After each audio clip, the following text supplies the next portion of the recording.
Hey guys, tonight we drift into a place where the land pretends to be water and the water pretends to be land. The moon hovers low, caught in the mirrored surface of a vanished lake. You can almost hear frogs gossiping in the reeds and smell the faint sweetness of wet earth and crushed lilies. We're going to the Valley of Mexico, back before the traffic, before the smog, before the Spanish, and you're about to float into the capital of the Aztec Empire, Tenochtitlán, a city so astonishing that the first Europeans who saw it thought they'd stumbled into a mirage.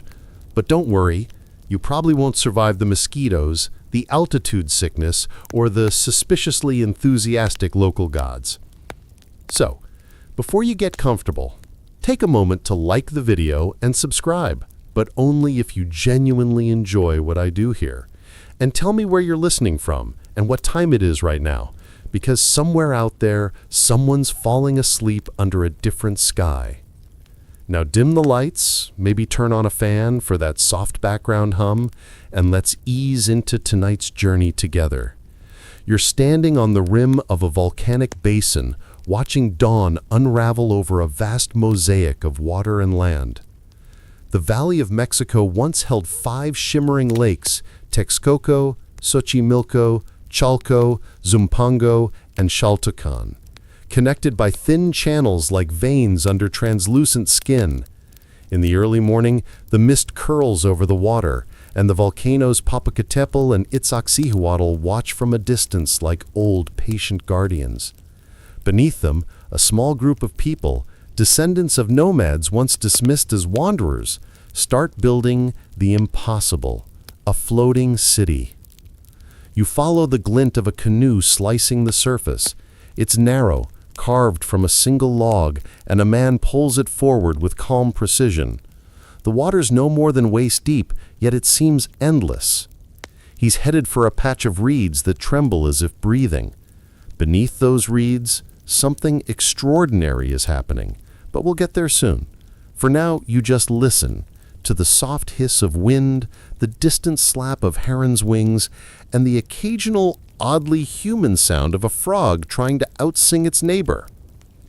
The Aztecs, or more precisely, the Mexica, weren't supposed to be here at all. When they arrived in this valley around the 13th century, every decent patch of land had already been claimed by other peoples. According to one popular tale, they were guided by a prophecy. They'd know where to build their city when they saw an eagle perched on a cactus devouring a serpent. It sounds like the kind of sign that might take centuries to find, and somehow they found it right in the middle of a swamp. You squint toward the horizon.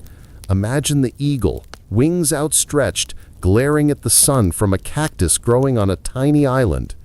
The Mexica took one look and said, "Perfect, this is it," which, if you're being honest, is the kind of optimism you only get from people who've never tried to build a city on a bog. Still, they did, and what they created would become one of the largest and most dazzling cities in the world. By the 1400s, Tenochtitlan was home to perhaps 200,000 people, a population rivaling any European capital of the time. And yet, most of it stood on water. Causeways stitched the city to the mainland, while canoes ferried people, produce, and gossip across canals that shimmered with reflections of pyramids and temples. The city's heart beat, not with wheels or horses, but with paddles and oars. Even the emperor traveled by boat, gliding across mirrored surfaces as his attendants sprinkled flower petals in his path. You lean forward, peering at the distant silhouette of the great temple, twin shrines on top glowing red under the sunrise. Between you and it lie hundreds of small rectangular plots floating on the water, each one green, alive, and carefully tended. These are the chinampas, the so-called floating gardens that make this whole watery miracle possible. The first time you see them, they seem to drift lazily, like lily pads the size of soccer fields. But that's an illusion. The Aztecs, masters of making nature bend without breaking, anchored each chinampa with willow trees and bound them with reeds, mud, and sediment dredged by the lake bed. Each one became a patch of solid ground that breathed with the tides, rising and falling ever so slightly like the chest of a sleeping giant. Historians still argue whether the Mexica invented chinampas themselves or borrowed the technique from earlier peoples like the Xochimilca. But one thing's certain, they perfected it. Where others saw muck, they saw opportunity. The rich, silty mud of the lakebed was nature's fertilizer, constantly renewed, and the surrounding water provided a near endless source of moisture. The result? An agricultural system so productive that it could feed an empire. You breathe in the damp air, heavy with the scent of maize, amaranth, and water lilies. Somewhere nearby, a farmer calls to his children, his voice echoing off the reeds. His chinampa gleams under the sun, rows of green so precise you could set your sleep schedule by them. Corn here grows fast, twice, even 3 times a year, alongside beans, squash, chilies, and flowers meant for offerings. Each island is small, but together they form an emerald labyrinth, stitched together by narrow canals. It's peaceful but not quiet. A soft chorus of life hums around you. Ducks skim the surface, turtles blink from half-submerged logs, and dragonflies flash like sparks of blue glass. You could swear the air itself vibrates with history. The Aztecs called this place the navel of the moon, and maybe that's what you feel, the tug of something both earthly and celestial. A heron glides overhead, long and lazy, as if time itself has slowed down to match its wings. Down below, farmers kneel barefoot in the muck, tending seedlings with hands that know the rhythm of mud. You watch one man shape a small offering from clay, a tiny corn goddess, and press it gently into the wet soil, just in case the harvest needs divine encouragement. After all, the gods here aren't distant concepts, they're co-workers. Sometimes demanding, occasionally lethal, but generally appreciated. The odd thing is, this system worked for centuries. These floating gardens weren't just agricultural marvels. They were ecological wonders. The Aztecs had stumbled into a perfect feedback loop. Plants purified the water, water nourished the soil, and soil fed the plants. Everything was recycled. Even, well, human waste. You'll be relieved to know that nothing went to waste in Tenochtitlán. Market collectors roamed the streets with baskets to gather what nature offered, then sold it as fertilizer to the farmers. So yes, that tamale you just imagined eating, it probably has a very circular origin story. One fringe theory says the Aztecs might have understood basic principles of nitrogen cycling long before modern science gave it a name. It sounds wild, but their results speak for themselves. Enormous yields, stable ecosystems, and no sign of the widespread soil exhaustion that plagued other ancient empires. And it all happened here, on water that shimmered under every sunset. You take a step forward and feel the chinampa shift under your feet, just a little, like a raft that's grown roots. The sensation is oddly soothing, as though the earth itself is breathing beneath you. Maybe it's the altitude, maybe the thin air, or maybe this place is just suspended between realities. Not land, not lake, but something in between. As the sun climbs higher, you notice distant smoke rising from cooking fires in the city's heart. Somewhere drums begin to pulse, slow, steady, echoing across the water. You can almost see the rhythm ripple through the air, blending with the soft whisper of reeds. The city is waking up. And as you drift closer, one quiet thought surfaces: how something so improbable could endure so long without ever really sinking. Maybe that's the secret the Aztecs knew. If you balance your life carefully enough between chaos and calm, between water and earth, you never truly drown.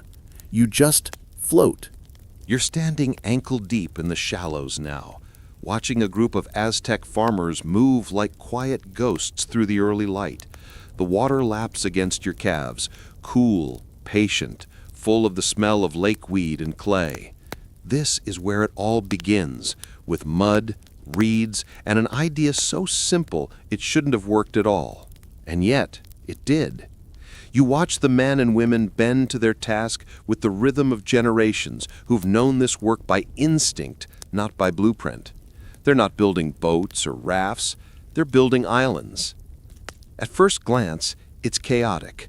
Bundles of reeds float in every direction, canoes drift between them, and a pile of slimy lake mud glistens nearby like someone overturned a pot of chocolate pudding. One farmer plunges his hands in, lifting dripping handfuls of sediment and spreading it across a rectangle made of woven rushes.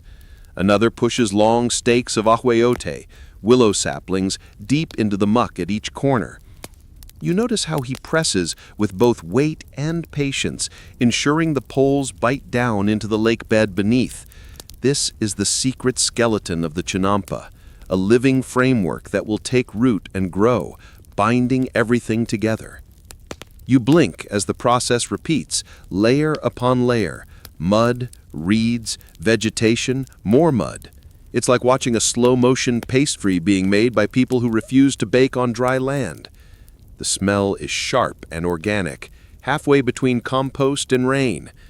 In a few days, this patch will firm up enough to walk on. In a few weeks, it will host the first seedlings. In a few months, it will feed a family. Historians still argue whether the earliest chinampas floated freely or were anchored from the very beginning. Some accounts describe rafts tethered by cords, drifting slightly with the current like obedient pets. Others claim the Aztecs always built them into fixed plots, rooted by the willows.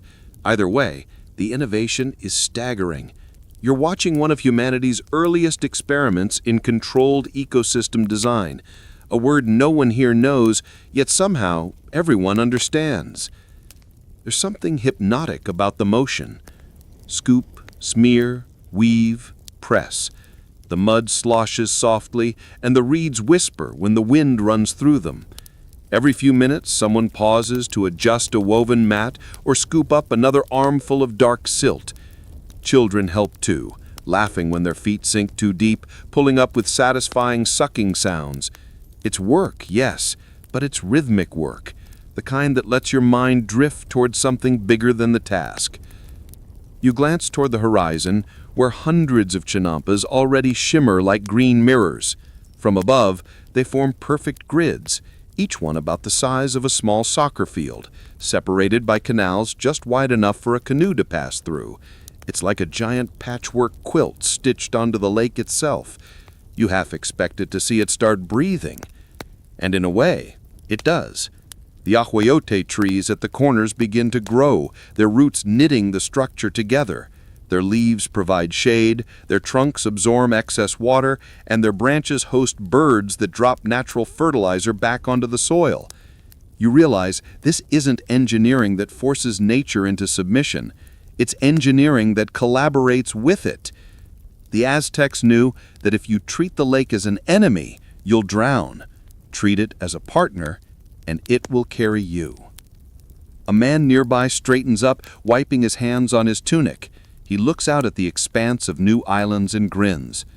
"The lake gives," he says in Nahuatl, voice low but steady, "if you listen. You don't understand the words, but you catch the meaning." And speaking of listening, the soundtrack of this place is strangely calming. You hear the soft splash of canoes, the rustle of water birds, the faint crackle of cooking fires from the distant city. Every now and then someone hums, a tune that sounds older than speech itself. The whole world feels half asleep, suspended between day and dream. One of the more unique details you notice is how the Aztecs recycle absolutely everything. Old mats, they're patched into new walls. Weeds, dug up and added to the next chinampa layer. Even the dead vegetation that drifts through the canals gets scooped up and used as compost. You watch a woman gather lake scum with a net, muttering good-naturedly about how the gods love messy gifts. She dumps the green sludge into a basket already heavy with mud. The smell could knock over a lesser civilization, but here it's the smell of abundance. A fringe theory from modern scholars suggests the Aztecs may have used particular aquatic plants, like the floating fern azolla, to fix nitrogen into the soil, increasing fertility. No one's entirely sure, but it fits with how absurdly productive these gardens were. On some chinampas, farmers could harvest 7 times a year, rotating crops so efficiently that the land never went fallow. You can't help but think of modern vertical farming and realize they did it first, sideways and on water. The farmer nearest you gestures toward the horizon. "We start small," he says, or at least I imagine he's saying something like that, but the gods finish big. He's right. Within a few decades, the Mexica will cover miles of lake with this living grid. Each chinampa will produce maize, beans, chilies, tomatoes, and flowers in endless cycles. The city will become not just self-sufficient, but wealthy, trading surplus food for jade, cacao, feathers, and even slaves. The empire's stomach will rest on these floating rectangles. But right now, in this early morning stillness, all that glory feels far away. You kneel down, scoop a handful of mud, and feel it squish between your fingers. It's warm, surprisingly alive, and you can see tiny bubbles rising where trapped air escapes. This is breathing earth. You can sense its potential. And maybe you understand why the Aztecs believed in sacred dualities, light and dark, wet and dry, life and decay. Because here, everything is both. You notice a man collecting water in a clay jug from the canal's edge. He's careful, avoiding the scum, and pours the liquid through a cloth. The Aztecs didn't have modern filtration, but they did know where the cleanest sources ran, often near fresh springs that fed into the salty Lake Texcoco. Later, they'll build entire dikes to separate sweet and brackish water, but for now they rely on instinct and observation. Historians still argue whether these early farmers had dedicated irrigation systems or simply trusted the lake's natural fluctuations. Either way, it works. The plants look like they're thriving. Overhead, the sun finally breaks free from the volcano's shadow. Golden light spills over everything, and the lake turns into a mirror edged with emerald. The air smells faintly metallic from the silt, mixed with the sweetness of flowers from a nearby chinampa where marigolds are grown for temple offerings. You feel oddly proud of a civilization that figured out how to turn mud into both food and beauty. And of course, beauty mattered here. The Aztecs didn't separate the practical from the spiritual. A row of maize wasn't just crops, it was a living poem to the gods of sustenance. A flower bed was no mere decoration, it was a prayer in full bloom. Even the act of layering reeds and mud carried ritual meaning. To shape the earth was to honor the gods who had shaped humankind from the same material. A heron lands nearby, tall and elegant, and immediately looks annoyed that you noticed. Its long beak plunges into the shallows, emerging with a wriggling fish that seems to protest its fate with the enthusiasm of a bad actor. It gulps, ruffles its feathers, and flies away again, leaving only ripples. You chuckle quietly. Even here, in the middle of ancient innovation, nature insists on slapstick. But not everything is serene. In the distance, you hear a rumble, not thunder, but a low human sound. It's the voices of builders on the mainland, hauling stone to construct the causeways that will connect these islands to dry ground. Already the Aztecs are planning canals, sluices, and defensive walls. They think ahead, always. The chinampas are only step one of a grand design to make the valley not just habitable, but divine. As you watch, a small boy hops from canoe to chinampa, balancing with the kind of casual fearlessness that adults have long forgotten.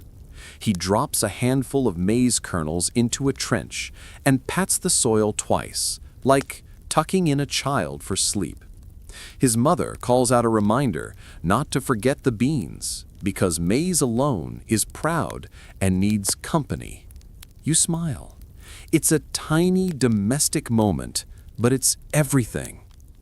Later, when the day warms, the farmers will rest in the shade of their willows and eat tamales filled with herbs grown just a few feet away.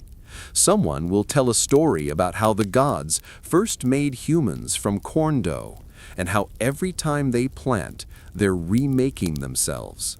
The children will splash water on each other until a stern grandmother pretends to scold them. And through it all, the mud, the reeds, and the genius of patient design will keep everything afloat. You can't help but think how modern life would crumble if left in this much water. Concrete doesn't float.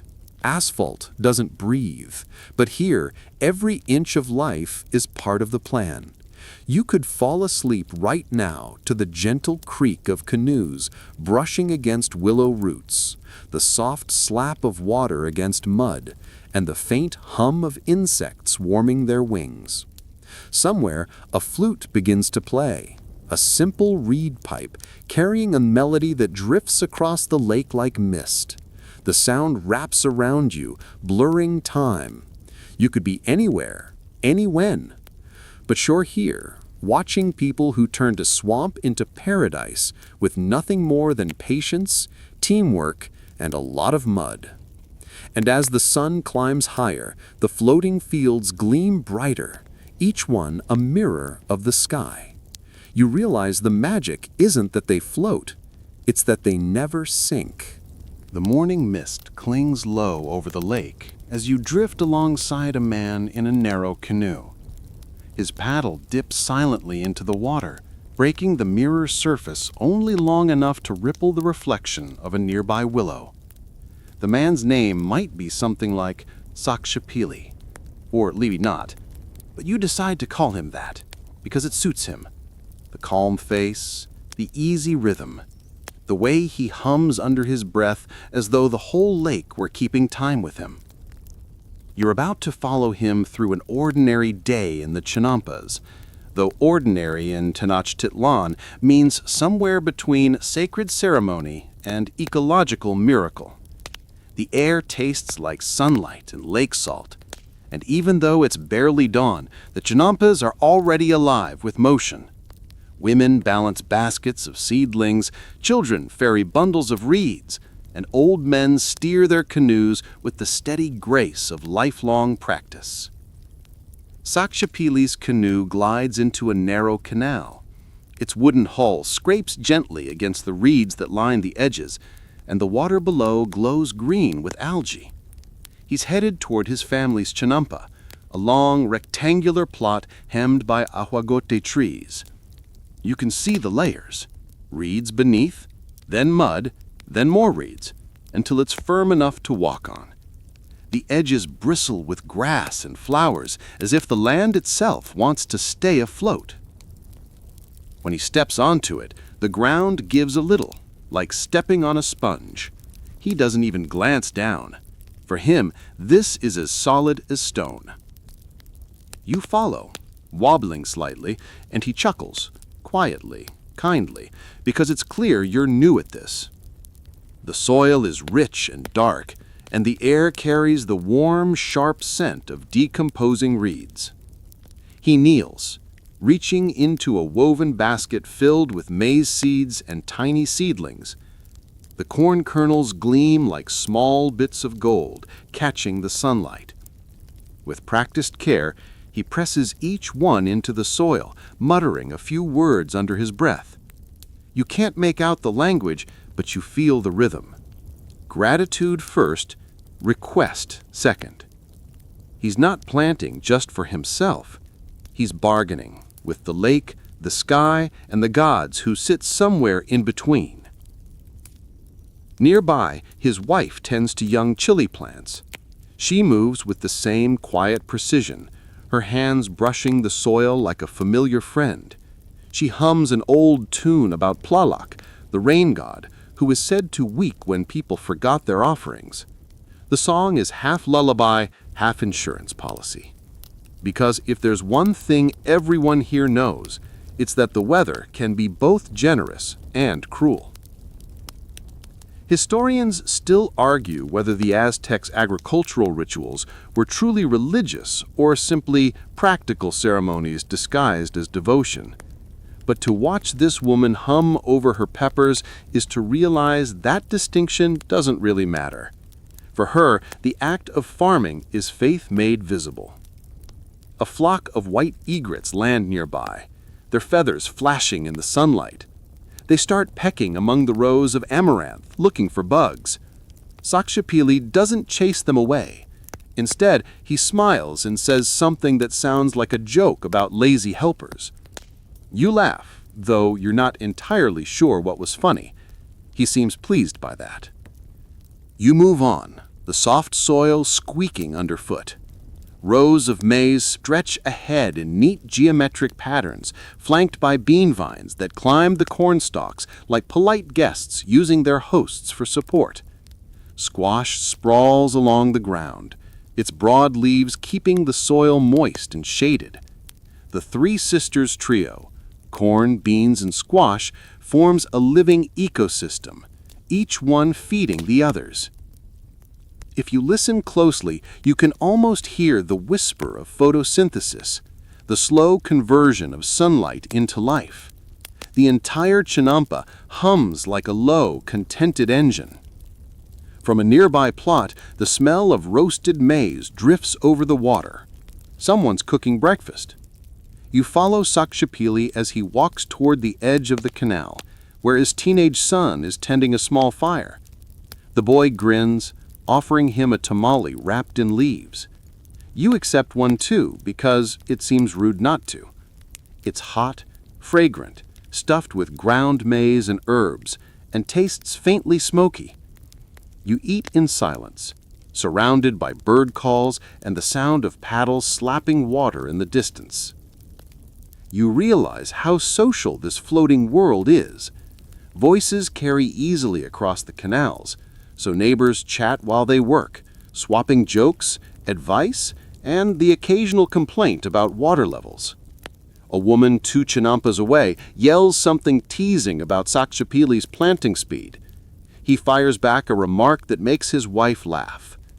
It's easy to forget that these are farmers in one of the greatest cities on earth. The empire's capital might have been a marvel of temples and causeways, but its heart beats right here, between the corn rows and muddy water. A canoe drifts past, piled high with flowers, bright orange marigolds, crimson dahlias, and white lilies. The air fills with perfume. The young man paddling the canoe calls out greetings, offering bundles for trade.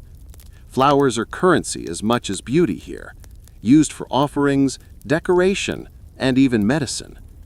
You reach out and touch a marigold petal. It's softer than silk, and it leaves a faint, earthy scent on your fingertips. Somewhere in the distance, drums begin to echo. They're not war drums, those will come later, but ceremonial ones, marking the morning's prayers in the temples of Tenochtitlán.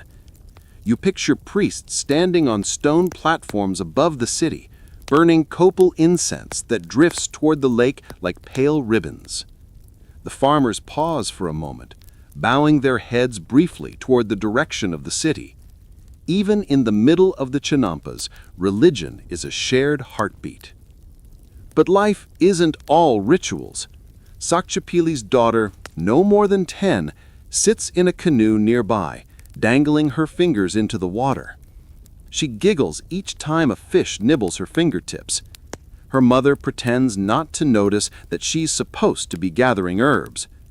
There's a timeless comfort in watching a child play when the adults are working, the same rhythm that's echoed across every age. A dragonfly lands on the rim of the canoe, its wings shimmering in the sunlight. You can see the world reflected in its compound eyes. Water, sky, human faces, and maybe a hint of curiosity. You wonder what it must think of all this, the humans who learn to live not above the lake, but with it. Historians still argue how many chinampas existed at the height of Tenochtitlán's power. Some say 9,000, others claim tens of thousands, covering over 20,000 acres. What's certain is that this system could feed hundreds of thousands of people year-round. The Aztecs had built a machine powered by sunlight, water, and patience, and every cog in that machine was human. The workday rolls forward with the sun. Xochipilli checks the moisture in the soil by scooping up a handful and squeezing it gently. Then he moves on to pruning the beans, repairing a broken reed fence, and collecting fallen leaves for compost. Each motion is deliberate but unhurried. He's done this every day of his life, and his father before him, and his father's father before that. Continuity feels sacred here. Around midday, he stops and straightens, shading his eyes. From this angle, the city skyline rises beyond the reeds. You can see the great Templo Mayor, the palace walls, the bustling markets that stretch for miles. Between you and that skyline lies the lake, dotted with canoes like slow-moving insects. He nods toward it and says something like, "That's where it all goes." He's talking about the product. Every few days, traders arrive to collect vegetables, flowers, and herbs to sell at the Tlatelolco market. The market is so vast that Spanish chroniclers later claimed they'd never seen anything like it. Tens of thousands of people, all buying and selling under open sky. But right now, none of that matters. The chinampa is his universe. You watch as he plants the last row of corn, wipes his brow, and takes a deep breath. The sun glints off the water. His wife calls out that it's time to rest. He smiles, sets down his paddle, and sits beneath a willow tree whose branches trail lazily into the canal. As he eats, he tells his children stories, some about the gods, others about mischievous water spirits that like to steal maize at night. The children gasp and giggle in all the right places. He finishes his meal, then lies back, hat tipped over his eyes. Within moments, he's asleep. The chinampa hums quietly around him, water rippling, insects buzzing, the steady whisper of wind in the reeds. You find yourself relaxing too. Maybe you're supposed to be observing history, but instead you feel like you've stumbled into a lullaby made of sunlight and lake water. Still, as you drift, one thought lingers. This whole system, so elegant, so alive, depends on constant balance. Too much rain, and everything floods. Too little, and the mud dries, the roots crack, and the gardens crumble. It's a reminder that all beauty rests on the edge of collapse. But for now, the water level is perfect, the air is warm, and the chinampas float gently, anchored by willows and faith. You watch the sun begin its slow descent toward the horizon. The light turns the canals into ribbons of gold. Egrets return to their nests, fishermen glide home with their catch, and smoke curls upward from small fires on distant islands. The day in the chinampa fields is ending. And as night drapes itself over the valley, the floating gardens settle into a quiet that's both eternal and fragile. You close your eyes and hear the soft lap of water, the distant echo of drums, and the whispered promise that the gardens will rise again tomorrow. Mud, reeds, and human hands holding everything together. Beneath the placid skin of the lake, life hums in secret.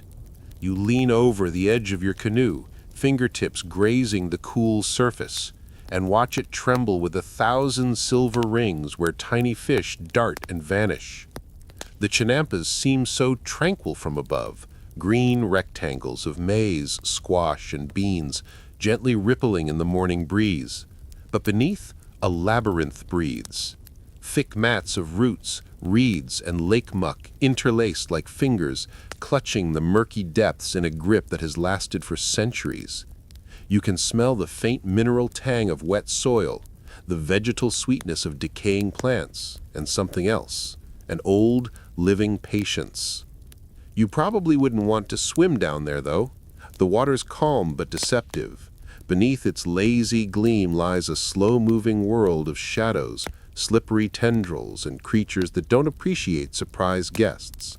A frog croaks somewhere nearby, deep and throaty, like a tiny old man complaining about the dawn. Another joins in. You drift closer, amused that even frogs seem to hold morning meetings here. Historians still argue whether the Aztecs truly understood the delicate symbiosis they'd created, whether they intentionally engineered a self-sustaining ecosystem or simply stumbled into it through practical need. Either way, the result is quietly miraculous. The mud dredge from the lake bottom wasn't just fertile, it was alive, teeming with microorganisms that broke down waste, cycled nutrients, and kept the roots fed. Each time farmers scooped it up, they fed their crops and cleaned their water in the same gesture. If you peer closer, past the glimmering surface, you notice how the roots of the willows and reeds knit the floating platforms together. They snake through the mud, wrapping around submerged stakes, forming a living web. Small snails cling to them like ornaments, their tiny shells catching the filtered sunlight that trickles through the shallows. Tiny fish, charales, the Aztec ancestors of what you might call anchovies, flit between the shadows, nibbling on algae. Everything depends on everything else here. You watch a farmer drop a handful of weeds into the water. Instead of polluting it, the bits slowly sink and begin to feed the soil layer below. The waste becomes food. Decay turns to renewal. It's a slow, swampy magic trick, nature's own compost factory. Somewhere, an egret steps lightly through the reeds, neck curved like a question mark, hunting for the fish that thrive on this invisible cycle. It's easy to think of this world as fragile, but in truth, it's astonishingly resilient. Even after 5 centuries, chinampas in Xochimilco still function, proof that something about this watery architecture simply refuses to die. The Aztecs may not have written manuals about ecological design, but they practiced it daily by instinct and ritual. They knew when to dredge and when to let the earth rest, when to open the canals and when to close them. You realize that every stroke of their paddles, every handful of silt they lifted, was a small vote in favor of survival. The lake itself seems to breathe around you. The reeds sway gently, brushing the side of your canoe with faint sighs. In the distance, you hear the slap of a paddle, rhythmic, soft, and hypnotic. The water reflects the sky so perfectly that the horizon blurs. You can't tell where the real world ends and the mirrored one begins. Below, though, the mirror distorts. Mud clouds bloom and swirl like underwater smoke as something stirs. Maybe a turtle, slow and ancient. Maybe just the restless silt adjusting itself, shifting under centuries of roots. You lean closer, half expecting to see some glimmer of gold from a lost offering, a trinket dropped for Tlaloc, the rain god. The Aztecs often placed gifts in the lake, jade beads, obsidian blades, sometimes even figurines carved from wood or clay. To them, the water wasn't just water, it was a living portal, a realm between worlds. A fringe theory claims that the chinampas were aligned with cosmological patterns, forming a kind of sacred map across the lake's surface. Some researchers insist there's no evidence of intentional geometry, while others swear the placement mirrors celestial order, the canals acting like rivers of the underworld. Historians still debate it, of course, and likely always will. But as you drift through the channels, watching how sunlight glints off the ripples like scattered stars, it's tempting to believe they were right, that even the mud had meaning. You scoop a handful of water, letting it run through your fingers. It's warm at the top, cooler beneath. Flecks of algae catch the light like green dust motes. The lake smells faintly of clay and thyme. You think of how each particle has probably passed through 1,000 lives, fish, roots, people, and back again. Never quite sinking, you murmur, echoing the unspoken mantra of this place. The chinampas don't rest on the lake so much as they hover between states, solid and fluid, cultivated and wild, human and divine. Even when storms come, the floating roots absorb the shock. The platforms bend but rarely break. It's a resilience that modern engineers would envy. You imagine the night here, the croak of frogs thick in the air, the distant drum of water against the reeds, the shimmer of starlight across the black water. Insects dance like sparks, and the air smells of wet earth and smoke from cooking fires. Somewhere, an old man tells a child that the roots below the lake are alive, listening, maybe even whispering, and the child believes him, because in a way, it's true. The chinampas hum with the memory of generations who fed them. You tilt your head back, eyes following a dragonfly skimming the surface. Its wings flash bronze and blue, a tiny messenger between worlds. The Aztecs saw dragonflies as symbols of transformation, creatures that lived first in the muck, then rose into air and sunlight. You grin at the metaphor, just like their gardens, born from sludge, destined to shine. A curious thought drifts through you. How much the Aztecs' underwater world resembled the human body. Canals like arteries, roots like veins, water as lifeblood. The chinampa system wasn't built to dominate nature, but to merge with it. Maybe that's why it's lasted so long, because it knew when to yield. A small fish jumps near your canoe, startling you. A drop lands on your wrist, cool, almost electric. You laugh quietly, and it echoes off the reeds. You can almost feel the lake laughing back, as if amused by your intrusion. In the distance, you see the dark silhouette of a heron, wings outstretched like a priest blessing the water. You close your eyes for a moment and listen. The rustle of reeds, the faint hum of insects, the distant murmur of voices. It all blends into one long, gentle breath. The deeper you gaze, the more the lake feels infinite. Beneath your boat, roots twist like thought itself, unseen but holding everything up. Maybe that's why the gardens never sank. They weren't fighting gravity, they were learning how to float with it. You rest your chin on your knees, letting the boat drift. Somewhere below, silt settles over the offerings of the past, jade beads still glowing faintly, shells still gleaming. The underworld and the upper world quietly shaking hands. It's peaceful now. The frogs have gone silent, the egrets moved farther off. Only the soft whisper of water remains, like a lullaby sung by the earth itself. You could almost fall asleep here, surrounded by green reflections and unseen roots. The world above may come and go, but the secret life below endures, patient, tangled, and utterly alive. You push the canoe forward with a quiet rhythm, the paddles sliding through the water as easily as a sigh. The canal ahead opens wide, its mirrored surface gleaming with the colors of the morning, sky blue, streaked with the faintest blush of sunrise.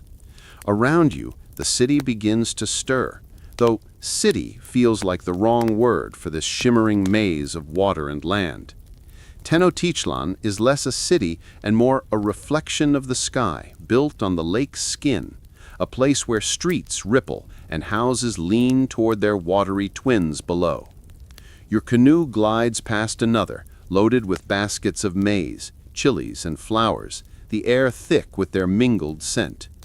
The woman steering it nods in greeting, her paddle dipping with an elegant flick that barely disturbs the surface.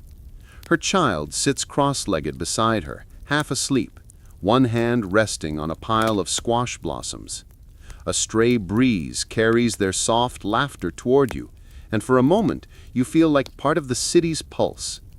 Tenochtitlán stretches before you, grand and serene. Temples rise in the distance, their stone steps pale against the sky. Between them, broad causeways slice through the water, connecting floating neighborhoods like veins of a living body.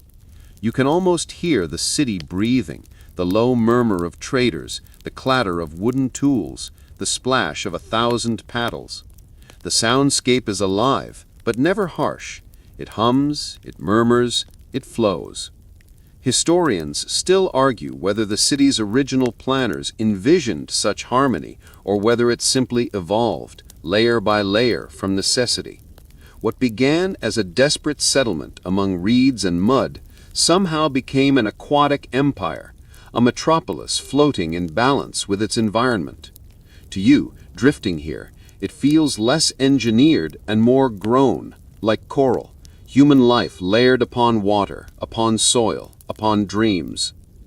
A heron swoops low across your path, its reflection flashing silver in the canal. You turn slightly to follow it, and your view widens. A pair of priests stand on a nearby temple landing, their white robes stirring in the breeze. One of them scatters marigold petals into the water. The petals swirl and drift past your canoe like bright little suns. "For the lake's spirit," your boatman murmurs softly, as if explaining to a tourist who's arrived 500 years too late. You nod, though you don't quite understand. You paddle onward and soon reach one of the larger thoroughfares, the watery equivalent of a marketplace avenue. Canoes jam the canal like morning traffic, their wooden hulls bumping gently against one another. There's no honking, of course, just patient voices and the splash of paddles as everyone negotiates the flow. You spot fishermen hauling nets, their arms slick with lake water, a pair of young men balancing baskets of white heron feathers, a woman selling bunches of sweet herbs that she claims will keep your husband honest. You don't ask how. Somewhere nearby, a musician plucks at a turtle shell drum, keeping time with the lazy motion of the boats. The rhythm bounces across the water, soft but insistent, like the heartbeat of the city. You notice how every sound is doubled here, one in the air, one in the reflection. It gives you the eerie sense that the city has two worlds, one above and one below, both humming in perfect sync. As you turn a corner, the canal widens into a lagoon-like plaza. Here, merchants anchor their canoes side by side to form floating stalls. You smell roasted maize and hear the crackle of small fires built on clay pots. Someone calls out prices in Nahuatl, the words flowing like water themselves. The market smells of warmth, spice, and earth, chili, cacao, roasted beans, and wet reed mats. A small boy rows up beside you, his canoe overflowing with garlands of flowers, marigolds, lilies, dahlia, and coxcomb in radiant red. "For the gods," he says proudly, though his smile suggests he'd happily sell them to mortals too. You buy a single marigold and tuck it behind your ear. The boy grins wider and paddles off, leaving a trail of floating petals behind, like breadcrumbs for the gods to follow. It's easy to romanticize this, you think, watching the golden light ripple across the canal, but life here isn't effortless. You see the calluses on the farmers' hands, the sweat darkening their tunics, the weary eyes of traders who've been up since before dawn. Yet somehow, even in their labor, there's grace. The people move with the rhythm of water. They bend, never break. You pause at a quiet bend in the canal, letting your canoe drift. On your right, a row of homes rises on the chinampas, their thatched roofs crowned with small gardens. Women kneel at the water's edge, washing maize kernels in woven baskets. The rhythm of their motion, dip, swirl, lift, seems as old as time. One of them hums softly, a tune that might be a lullaby or a prayer. A child splashes nearby, laughing each time a small fish brushes against her feet. You watch a moment longer, feeling oddly like a ghost. You're in their world, but not of it. You could wave, and they would never see you, an invisible traveler between centuries. You chuckle quietly, thinking how strange it is that you're haunting the past, instead of the other way around. A fringe theory whispers through your mind, something you once read, that the city's layout was designed to mirror the cosmos, with its canals representing celestial rivers and its temples aligning with the stars. Historians still debate it, of course. Some dismiss the idea as wishful pattern hunting. Others claim the alignments are too precise to be coincidence. You tilt your head toward the great temple in the distance, the Templo Mayor, and can't help noticing how its shadow falls almost perfectly along the canal line, splitting the reflection like a sundial. Maybe the truth lies somewhere between fact and faith. As you drift closer to the heart of the city, you notice the water darkening, reflecting the dense architecture above. Here the air feels warmer, thicker with the scent of cooking fires and flowers. A group of soldiers rows past, their armor glinting in the sunlight. The obsidian blades at their sides flash like black glass. Yet even they move silently, their discipline blending into the watery calm. You paddle past the edge of a temple plaza, where priests are blessing the morning's offerings. Small bowls of maize, cacao, and flowers float beside candles that refuse to drown. Smoke from burning copal resin drifts over the water, its sweetness almost dizzying. You inhale and feel lightheaded, not from the smoke itself, but from the overwhelming beauty of it all. The reflection of the temple dances beneath your canoe, so perfect it feels like a second city just waiting for you to fall into it. Then, as if on cue, a gust of wind ripples the canal and the whole illusion shatters. The reflection breaks into 1,000 glittering fragments, and you're reminded that nothing here is as solid as it seems. The Aztecs built their empire on water, and somehow it held, but just barely. A fisherman nearby calls out, complaining about the wind. His canoe rocks, and a few small fish spill from his net. He laughs, scoops them back up, and shrugs. "The lake always wins," he says. You smile. It's a truth you can feel in your bones. By midday, the heat has thickened the air. The canals shimmer like glass. The scent of warm mud and flowers hangs heavy. You find shade beneath an overhanging willow and watch the city move around you. Canoes slide past in steady rhythm, each leaving a faint wake that merges into the next. The whole city seems to sway gently, like a lullaby in motion. From somewhere, you hear a storyteller's voice carrying over the water. He's recounting the tale of how the Aztecs found this place, a vision of an eagle perched on a cactus, devouring a snake. That's how they knew this was home, where the gods spoke, the people built, the voice says. You nod, half smiling. Every civilization has its founding myth, but few manage to build theirs literally on a prophecy floating in a lake. You rest your paddle across your knees and close your eyes. Around you, the sounds blur into one vast, gentle hum, the splash of water, the murmur of traders, the whisper of reeds. Somewhere, a dog barks. Somewhere else, a bell rings from a temple. All of it folds together into a sound like breathing, slow, deep, endless. When you open your eyes again, the sunlight has shifted. The canal glows gold. The water, once green-blue, now burns with the color of molten amber. You can see the sky reflected so clearly that for a moment you feel as if you're floating through the heavens themselves. Maybe you are. You let the canoe drift once more. The city moves around you in quiet perfection.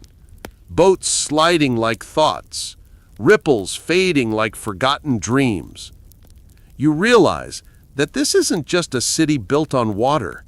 It's a city built on rhythm, balance, and faith in the impossible. And somehow, against all odds, it works. By the time afternoon folds over the city, Tenochtitlán feels like one enormous banquet.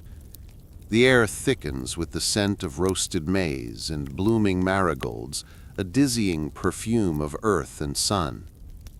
You drift lazily through the canals, your paddle barely grazing the surface as the floating markets unfold around you like petals opening to daylight. This is where the chinampas truly come alive, not as quiet gardens, but as glittering tables laid across the water. Everywhere you look, color bursts. Bundles of red chilies hang from canoes like garlands of fire. Traders in bright cotton tunics wave their arms to call attention, their laughter spilling into the air like bird song. One man balances an entire tray of tamales on his head, somehow managing not to drop a single one, even as his canoe rocks in the wake of a passing barge.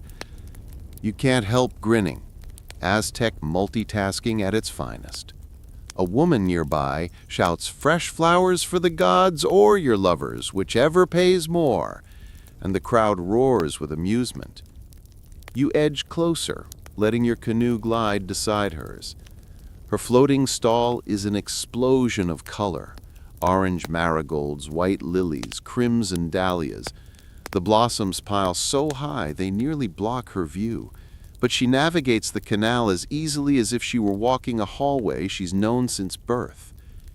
She offers you a flower crown, woven with small blue petals that smell faintly of honey. You slip it on because, well, who can resist free headgear from the 15th century? Above the hum of trade, you hear musicians tuning up.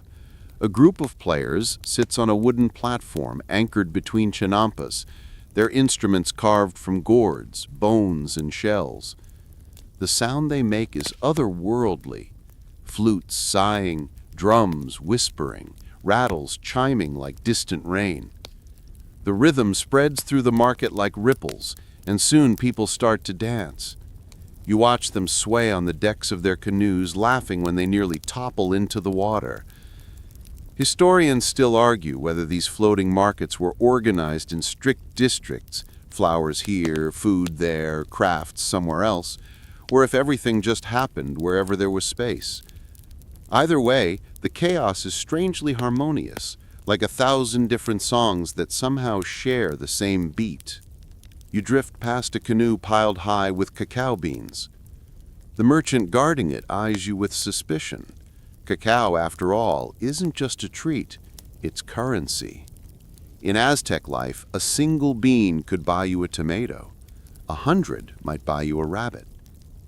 You smile and keep moving before temptation, or economics, gets the better of you. Another trader calls out offers of amaranth cakes sweetened with honey. You try one, and it melts on your tongue, nutty and soft, with the faint grit of roasted grain.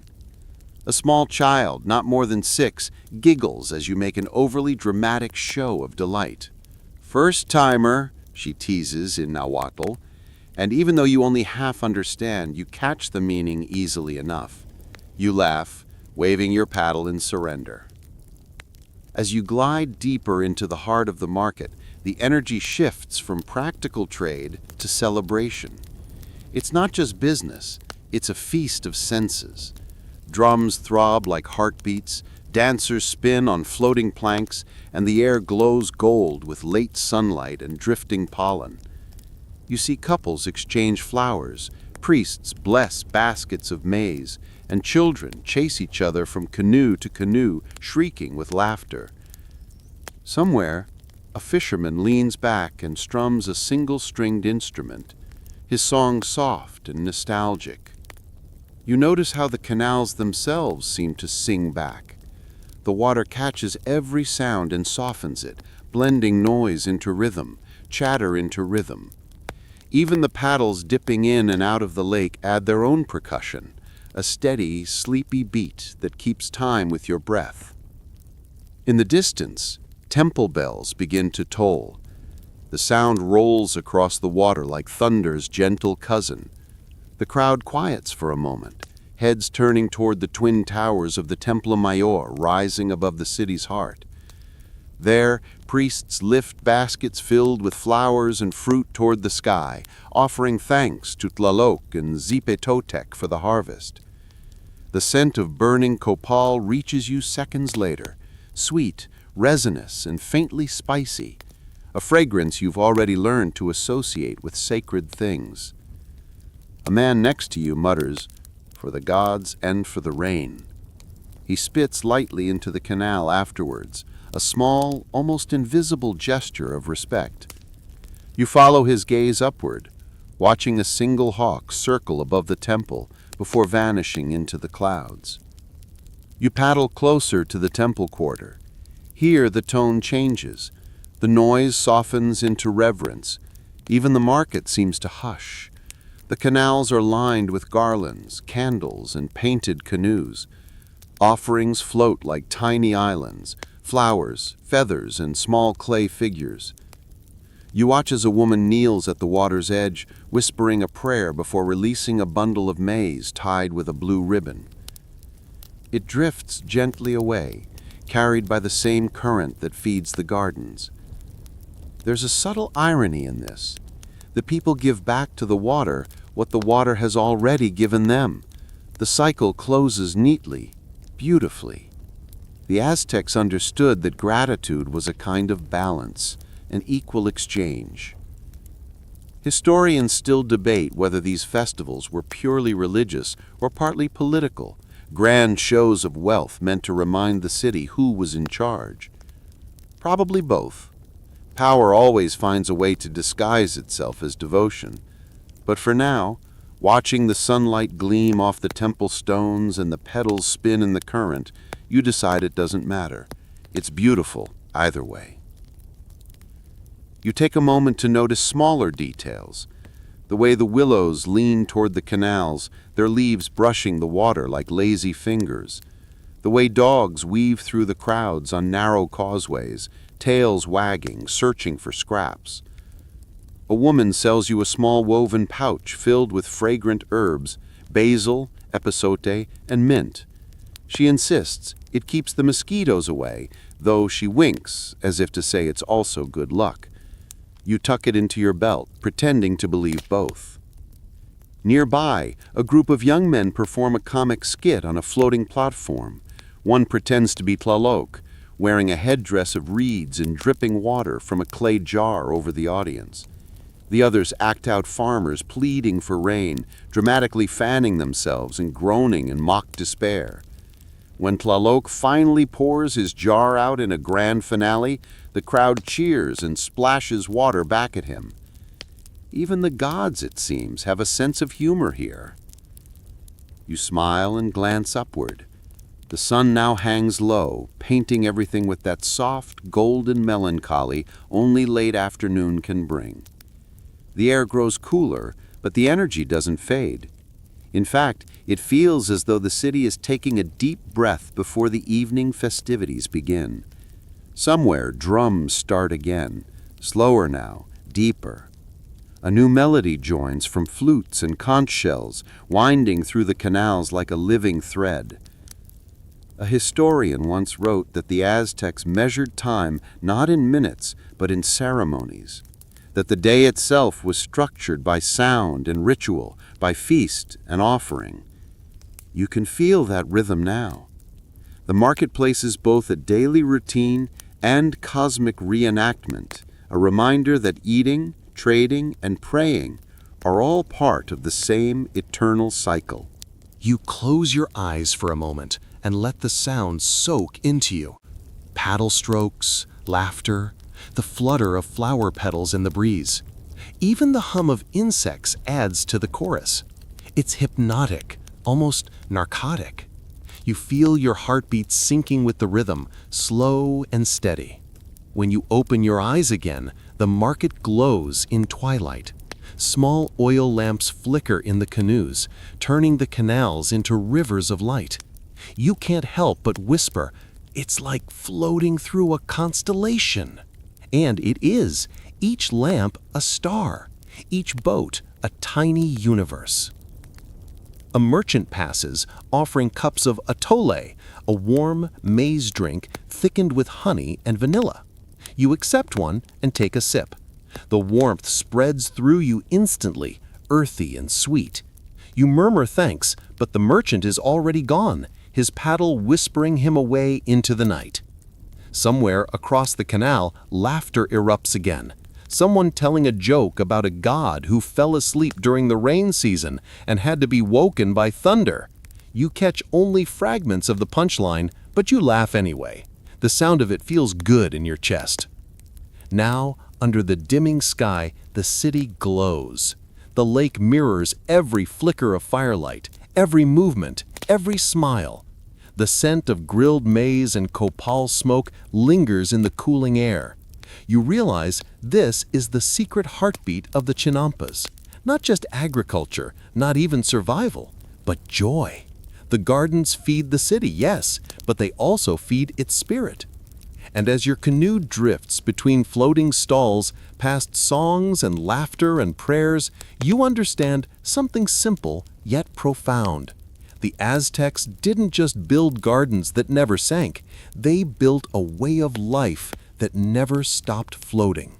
You wander farther out from the heart of Tenochtitlan, where the canals widen and the air feels heavier with moisture.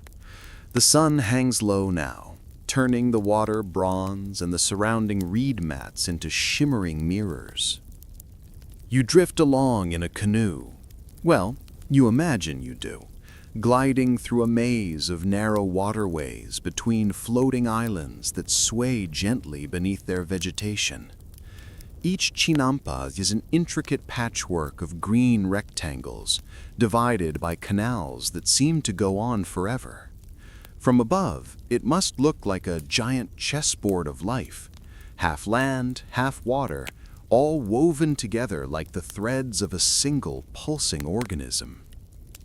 The Aztec farmers are out here long before dawn, knee-deep in mud, weaving new reed walls to contain the soil, planting young seedlings in rows so straight they could rival your high school geometry homework.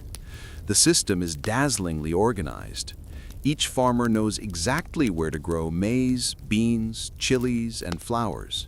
Each plant is placed not just for growth, but for balance, shade, moisture, pollination, pest control. You'd think it was designed by some pre-Columbian spreadsheet wizard, and honestly, you wouldn't be far off. The chinampas aren't random plots of dirt. They're precisely engineered rectangles, usually about 30 by 2.5 meters, separated by canals just wide enough for a canoe to glide through. The farmers, often entire families, care for their plots as if they were sacred, and in many ways they are. Every plant, from the tallest maize stalk to the tiniest marigold, plays its role in this floating ballet. The marigolds, for example, aren't just pretty, they keep pests away. And when harvest time comes, the corn and beans are collected by hand, often loaded onto small boats that silently slip through the canals, bringing food straight into the city's markets. You pause in your imaginary boat for a moment and take in the soundscape. Frogs croaking in the distance, the rustle of reeds, and the gentle drip of water against wooden hulls. A man nearby hums while trimming the edges of his chinampa with a stone-bladed hoe called a koa. His hands move with practiced rhythm. This is centuries before the word sustainability became trendy, yet the system here would make any modern permaculture advocate blush. Here's a mainstream historical fact. Archaeologists estimate that up to 22,000 acres of chinampas surrounded Tenochtitlan at its peak. That's like having the world's most fertile suburb, feeding hundreds of thousands of people, all floating on a lake that wasn't really meant to support so much weight. The fact that it did, gracefully, is still one of the great achievements of Aztec engineering. But here's your quirky tidbit of the night. These farmers didn't just grow vegetables, they cultivated flowers, so many flowers, that the chinampa zones became something like ancient botanical gardens. The Aztecs adored flowers for ritual, perfume, and pure aesthetic joy. Entire species of blossoms were bred for fragrance or symbolic value. The huaxchil, flowers, weren't just decorations, they were offerings to the gods. You could say that in the Aztec world, agriculture was equal parts grocery store and spiritual expression. You can imagine the smell as you glide by, sweet, earthy, floral, slightly fishy and faintly smoky from a distant cook fire. Maybe you catch sight of a heron taking off, its wings flashing silver in the sun, and for a heartbeat it feels like you've stepped outside of time. Historians still argue whether the chinampas were truly natural innovations of the Valley of Mexico's lake culture or adapted from older Mesoamerican systems like those of the Xochimilca people. Either way, the Aztecs turned the idea into an art form, and it's hard not to admire how efficiently it all ran. There were schedules, overseers, and even shared maintenance responsibilities. The canals had to be dredged regularly, the reeds replaced, and the lake's delicate balance kept in check. If one chinampa failed, it could affect the water flow for several others, so cooperation wasn't just ideal, it was mandatory. At night, the farmers often stayed in little huts built on their chinampas, surrounded by croaking frogs and the sound of water lapping softly against the edges. There's a calm to that image that feels oddly modern, like someone choosing to live off-grid in a minimalist cabin. You can almost picture it. The glow of a small fire, the smell of cooked maize, and the moon reflected in a canal as still as glass. Of course, not every day was idyllic. There were floods, droughts, and even the occasional alligator-like reptile slithering too close for comfort. You can bet the Aztecs had some colorful words for those encounters, though probably none polite enough for this sleepy narration. There's also the small matter of taxes. The produce from the chinampas didn't all go to the farmers' families. A good chunk went to the Aztec state as tribute. The empire was built on an intricate web of taxation in kind: corn, beans, textiles, cacao, and more. So in a sense, the chinampas fed not only the people, but also the political machine. It's one of those quiet details that makes you appreciate how much of history was powered by people simply trying to meet their quotas. Still, for all that, the system worked beautifully. The floating fields produced up to 7 harvests a year, depending on the crop. That's not just impressive, it's record-breaking by ancient standards. And since the chinampas were naturally irrigated by the surrounding canals, they rarely suffered from droughts. It's a setup so efficient that even modern agricultural researchers study it today, trying to recreate its magic for sustainable urban farming. Imagine if your local supermarket's produce section could trace everything on its shelves back to floating gardens tended by hand, each one rich with nutrients dredged from the lake. It's humbling, really. One thing historians love to debate is whether chinampas were truly floating. Technically, they weren't. Most were anchored to the shallow lake bed with stakes and tree roots. But that didn't stop early European observers from describing them as floating gardens that drifted freely. Some probably did move slightly with the water currents, giving rise to that romantic image of floating farms that never sank. The name stuck because, let's face it, anchored, semi-buoyant agricultural plots doesn't exactly roll off the tongue. And speaking of rolling, your imaginary canoe bumps gently against a reed wall, reminding you that even in dreams, balance is key. The farmers knew this intimately. They rotated crops, rested soil, and let water channels cleanse and renew themselves.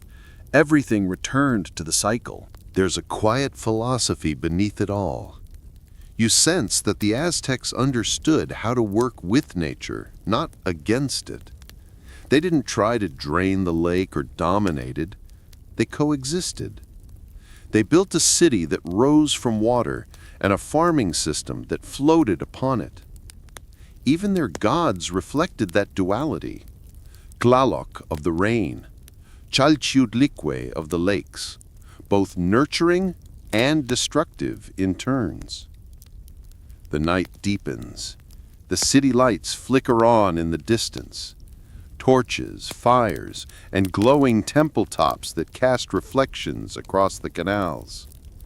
Somewhere, you hear laughter, the faint echo of a drum, maybe a reed flute drifting across the water. You drift too, your canoe gliding soundlessly through the maze, between the breathing green walls of the chinampas, each one alive, ancient, and strangely enduring. The air smells of wet soil and life itself. It's the scent of continuity, the kind that humankind rarely manages to achieve. And for all its complexities, this system still worked until long after the Spanish arrived. Some chinampas even exist today, centuries later, in Xochimilco, where modern visitors can still ride colorful boats and hear echoes of this very world. You lean back, letting the boat rock gently, lulled by the rhythm of water and wind, thinking that if paradise ever needed a practical layout, it would look like this: rectangular, green, and quietly floating beneath a setting sun. The night has deepened to a velvet hush, and the sounds of the chinampas have softened. You drift along a canal so narrow you could almost touch both sides with outstretched hands. The moon hangs low, fat and yellow, casting ribbons of silver light that ripple across the surface. You breathe in the scent of lake mud and crushed reeds, and somewhere in the distance a dog barks once, then twice, and the echo fades. You're still surrounded by those floating gardens, but now your attention shifts towards something more intricate: the irrigation system, the pulse that keeps this watery world alive. It's easy to imagine water just being there, like a helpful backdrop, but the Aztecs, even the engineers, saw water as something to choreograph. The lake wasn't uniform.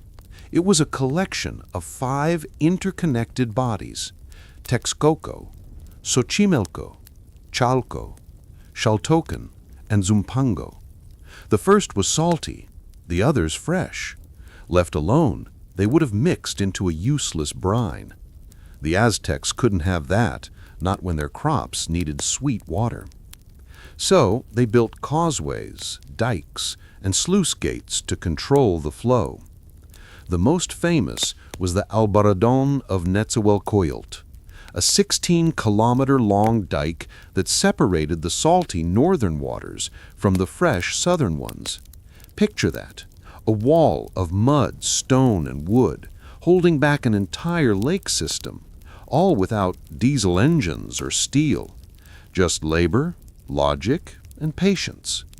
You picture a group of workers out there waist-deep in muddy water, stacking stakes of ahuejote trees, weaving reeds between them, then layering clay and rock until the barrier stands firm. The sun beats down, dragonflies buzz, and still they work, knowing that without this wall, the entire valley would drown in salt water. There's something almost poetic about the image. Humans taming an inland sea, not by domination, but through intimate cooperation. Here's your mainstream historical fact. The Aztec waterworks weren't just for farming. They also protected the city from floods, which were frequent and devastating.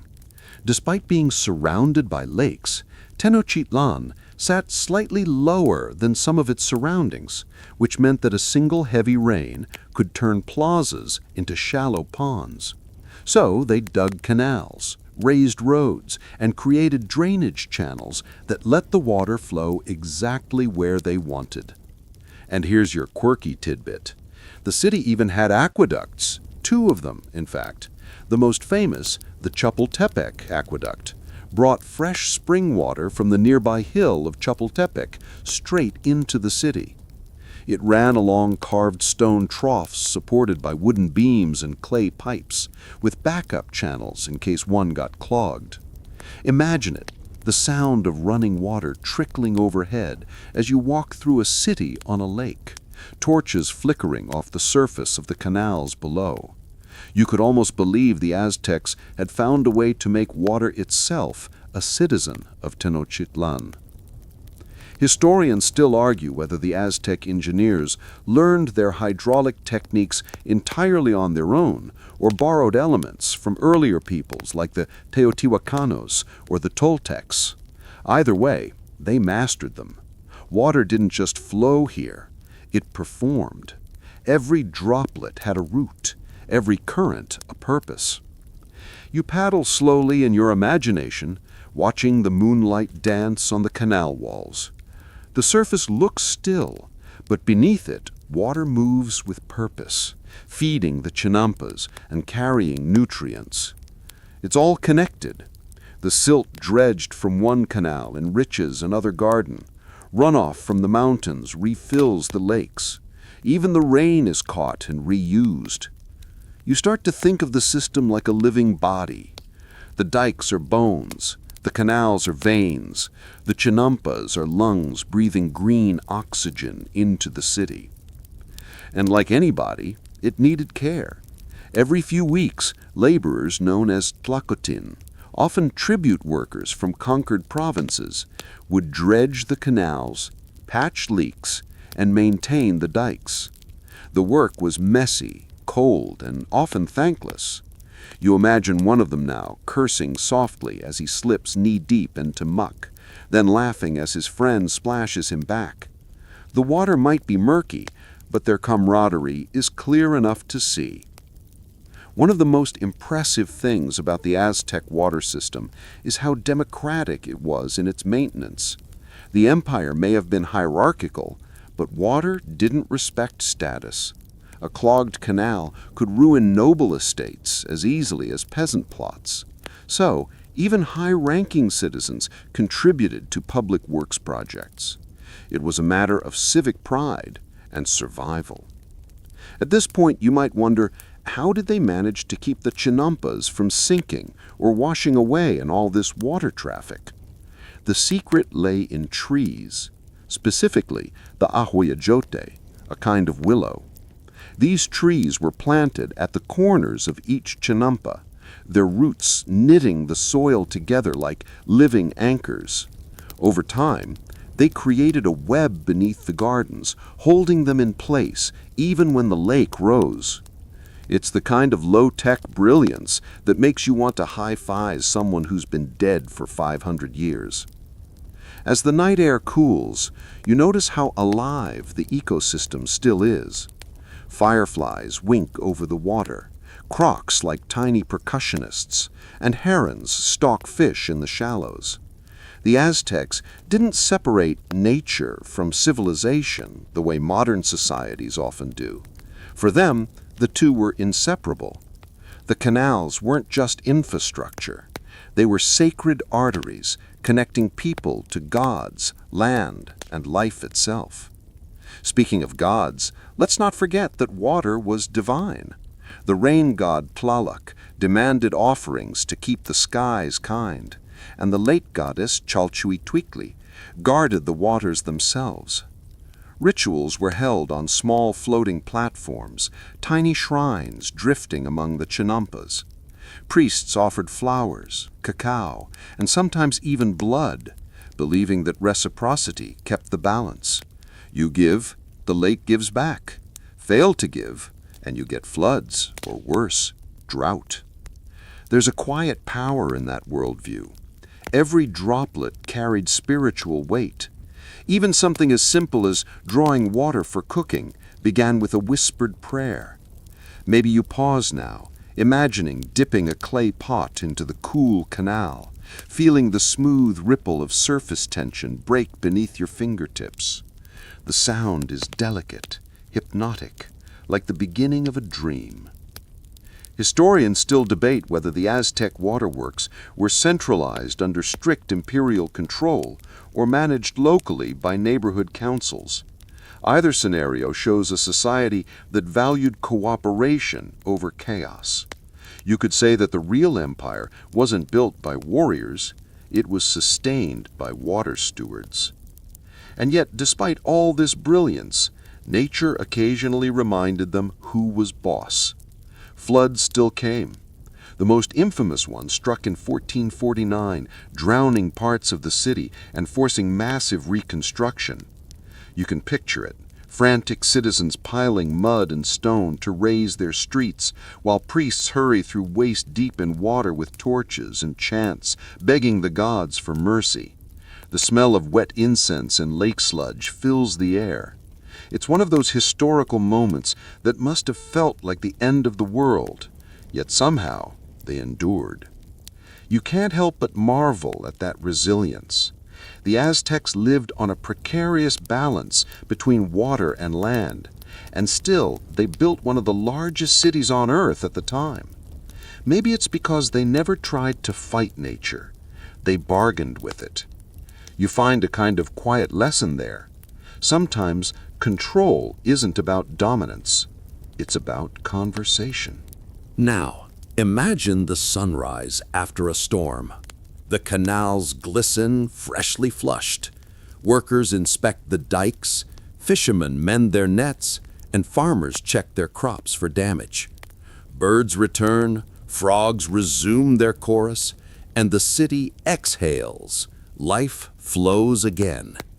You see, the Aztecs didn't fear the lake. They listened to it. A faint breeze touches your face. It smells faintly metallic, like rainwater mixed with earth. You look down and watch small ripples spreading outward, as if the lake itself were breathing beneath you. Somewhere behind you, a canoe glides past, the rower silent except for the soft dip of his paddle. He doesn't look at you. He doesn't need to. You both belong to the same rhythm now, bound to the same quiet heartbeat that's pulsed beneath this valley for centuries. And as you continue along the moonlit canal, your mind drifts to how fleeting human empires are, yet how eternal water seems. The Aztecs built dams, dikes, and aqueducts, but in the end, it was the water that remembered everything: the prayers, the offerings, the footsteps on causeways long vanished. Even today, beneath the modern sprawl of Mexico City, remnants of that ancient network still lie buried, whispering through the groundwater. You smile faintly, lulled by the thought. The water, it seems, never really stopped flowing. The first hints of dawn begin to touch the edges of the horizon, brushing the sky in shades of pale pink and amber, and you feel the city of Tenochtitlán stirring once more. Even after the quiet of night, the canals are alive, whispering in their liquid language as if nothing has changed, though everything has shifted with the hours. You glide forward in your imagined canoe, letting it drift silently past floating gardens that now sparkle with dew. The sun catches on the wet leaves and flowers, setting each chinampa aglow like a jewel-strewn mosaic. You notice how the morning transforms the market. Stalls that were vibrant but chaotic the day before now take on a gentle, ordered rhythm. Merchants arrange their baskets, and you can see how every placement is deliberate, a careful orchestration that guides buyers towards certain colors or scents. Bundles of cacao beans glint darkly in the morning light, while marigolds, dahlias, and lilies stand like sentinels of color along the canal edges. You can almost hear the faint crackle of petals rubbing against one another in the still air. Nearby, a young boy wades through shallow water, balancing a tray of amaranth cakes on his head. He bumps into a small heron, which jumps aside with startled elegance, scattering water in tiny arcs that catch the morning light. You smile, watching him adjust the cakes with nimble precision. You realize, as you float, that the Aztecs approached even the smallest tasks with a mix of care and pride. Whether it was weaving baskets, trimming the edges of a chinampa, or loading a canoe with delicate flowers. Historians still argue whether this careful choreography was strictly cultural, meant to impress visitors and neighbors, or whether it arose naturally from the practicalities of life on water. Either way, the result is mesmerizing. Every canoe, every floating platform, every bundle of produce seems to participate in a larger dance, a silent testament to human ingenuity married to natural rhythm. You glide farther from the center of the city. The noise of the main market fades into a subtle hum.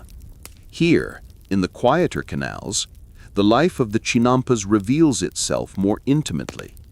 A man leans over his garden, trimming roots from the edges, while a woman nearby spreads fresh soil over a young maize bed. You notice the texture of the soil, rich, dark, slightly sticky, and you can almost feel the faint pulse of nutrients traveling through the water, reaching each plant like a whisper from the lake itself. One of the fringe ideas you read long ago drifts into your mind, that some chinampas were used not just for food, but for experimentation, a kind of floating laboratory for new plant hybrids. Flowers bred for ritual scent, maize selected for resilience, beans chosen for rapid growth.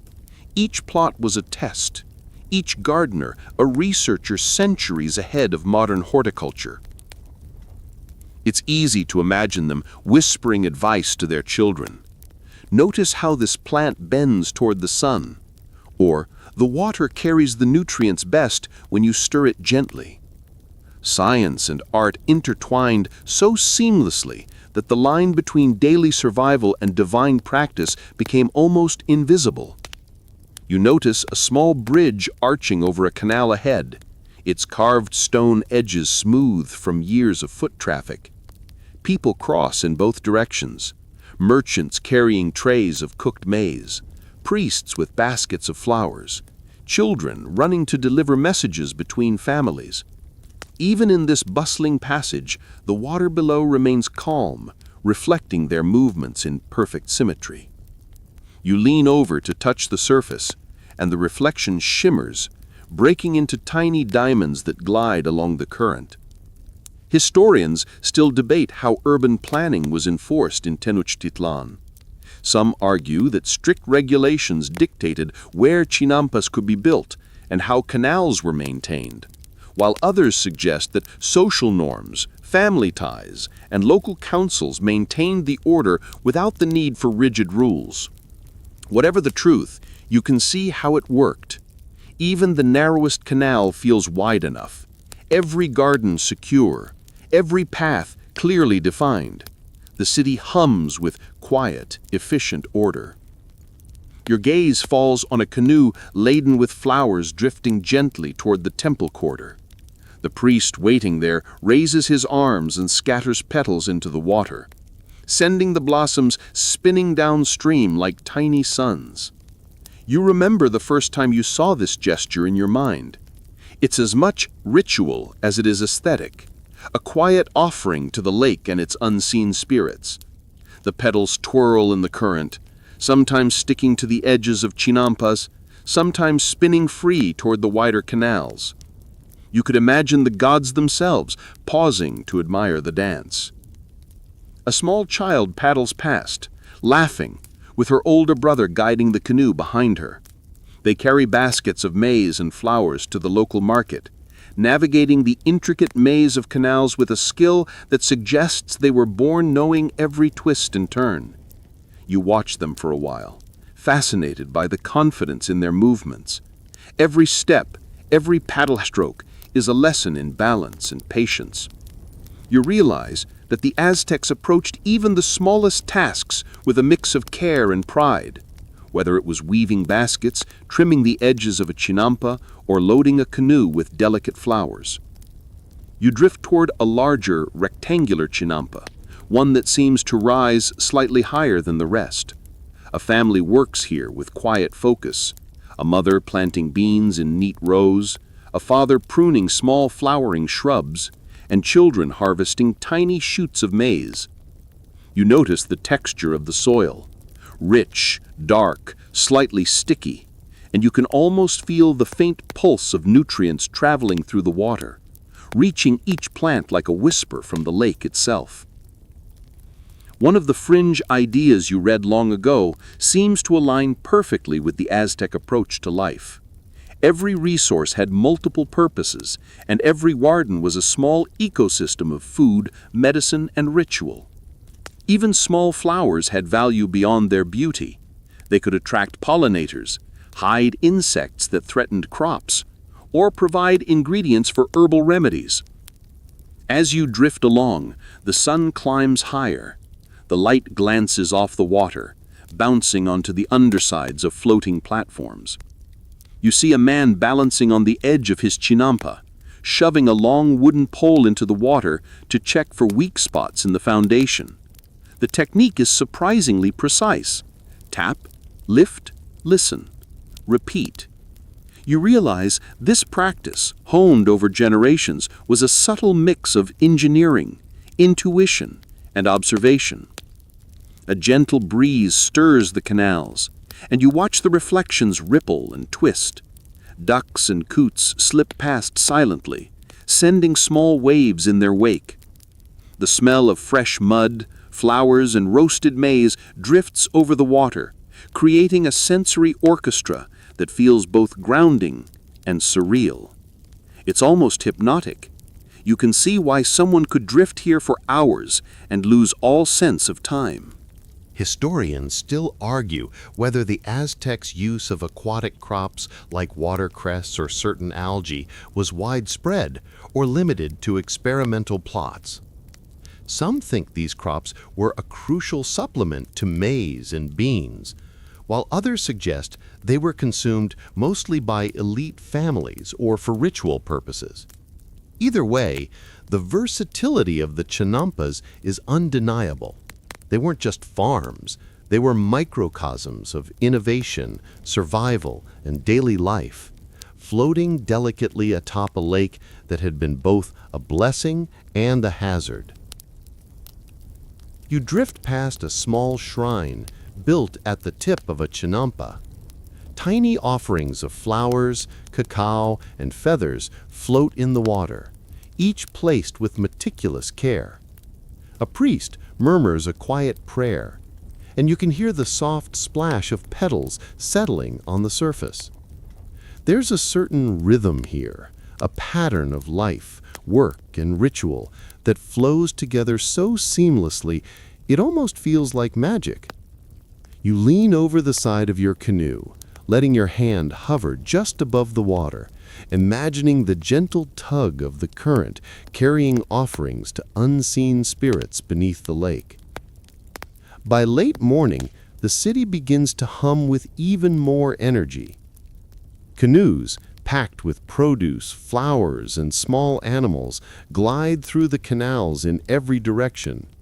A young girl carries a basket of herbs, balancing it with one hand while paddling with the other. A man transporting maize tips his canoe slightly to avoid a collision, and a flock of ducks explodes from a nearby canal in startled flight. You smile, watching the choreography unfold with an almost hypnotic precision. Even the edges of the chinampas reveal surprises.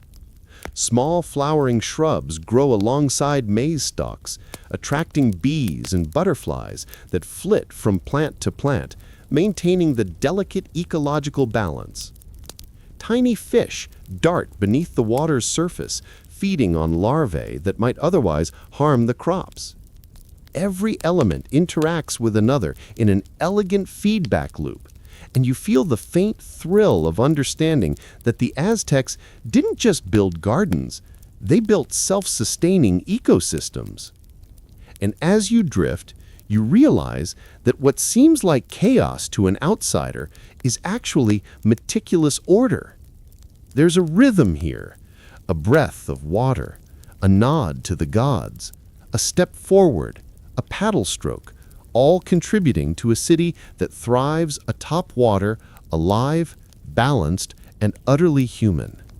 The afternoon sun leans low now, painting the chinampas in molten gold, and you glide slowly through a quieter part of the canals where fewer traders disrupt the water's smooth surface. Here, the gardens seem older, more deliberate, rows of maize standing tall like sentinels, patches of beans curling delicately along their supports, and flowering plants that seem to have grown for centuries without human intervention. The smell is earthy, with a hint of sweet nectar from nearby marigolds, and somewhere close by, a small dog paddles through shallow water, sending tiny ripples across the reflection of the sky. You notice how the roots of the plants dive into the nutrient-rich mud beneath the water. The Aztecs had perfected the layering technique. Mud dredged from canals, soil, composted plant matter, and occasionally ash from controlled fires, all stacked to create a fertile mattress for crops. It's almost laughable how simple and sophisticated this is at the same time, like nature itself took a few notes and said, "Sure, that'll work." Every layer interacts with the water, drawing nutrients upward while letting the canals flush away excess salts.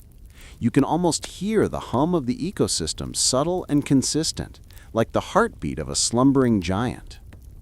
The people working these plots move with a rhythm that's both ancient and intuitive. One man gently lifts seedlings with a small wooden spade, shaking excess mud back into the canal. A woman behind him ties young plants to reed stakes to ensure they grow upright. Children wade along the edges, scattering petals or carrying small bundles of freshly harvested maize. There's no hurry. Time here is measured in growth cycles, not minutes, and the pulse of the city feels aligned with that natural tempo. Historians still argue whether the Aztecs developed chinampas independently or if they adapted techniques from earlier cultures in the Valley of Mexico. Either way, they optimized the system to feed a dense urban population. Estimates suggest that the chinampas could produce 7 harvests a year, making them one of the most productive pre-industrial agricultural systems ever developed. You feel the enormity of that achievement as you float past acres of lush greenery, each plot a testament to generations of labor, ingenuity, and careful observation of nature's cycles. A fringe theory suggests that some chinampas were also designed to host small aquatic creatures like fish or frogs, which could supplement the diet or protect crops from insects. It's hard to confirm, but the idea fits the holistic philosophy of the Aztecs. Integrate, don't dominate. Every element has a function, and the line between cultivated and wild becomes intentionally blurry.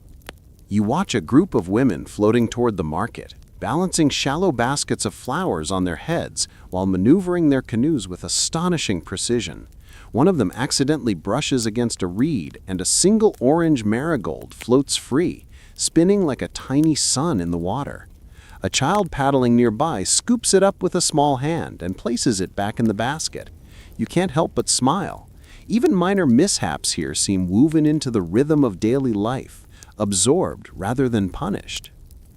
You drift past a series of smaller chinampas, each with its own unique signature. Some are planted densely with herbs, their fragrance rising in gentle waves. Others have towering stalks of maize that sway like reeds in a breeze. A few are even decorated with small shrines, little clay figures of gods watching over the crops. These floating islands are microcosms, each one balancing utility, beauty, and spirituality.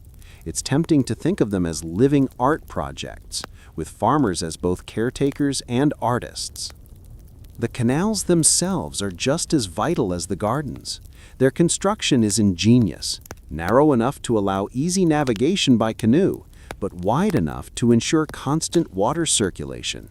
This prevents stagnation and distributes nutrients evenly. You can almost hear the hum of the ecosystem, subtle and consistent, like the heartbeat of a slumbering giant.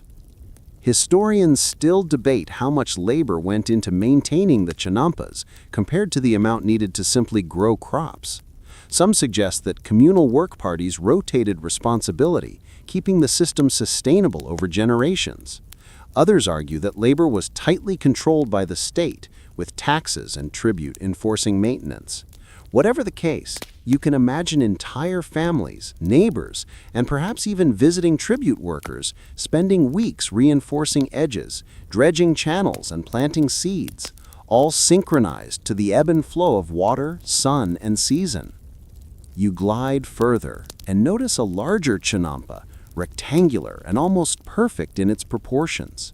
Its edges are reinforced with willow stakes interlaced with reeds, and you can see where laborers have layered mud and clay to keep the garden from slipping. On the surface, flowers grow in patterns that might seem accidental, but they're deliberate. Marigolds line the canals, while bright dahlias mark the corners. There's both aesthetic and functional reasoning. Some flowers repel pests, others attract pollinators. Everything interacts like a single living algorithm. You hear the faint murmur of water splashing as a canoe approaches. A merchant is transporting freshly harvested chilies, careful not to disturb the floating roots along the edges. He tips his basket slightly, letting some peppers spill into the canal, and you notice that even the small accident is absorbed by the ecosystem. Fish nibble at what falls, roots soak up what floats near, and the garden continues without missing a beat.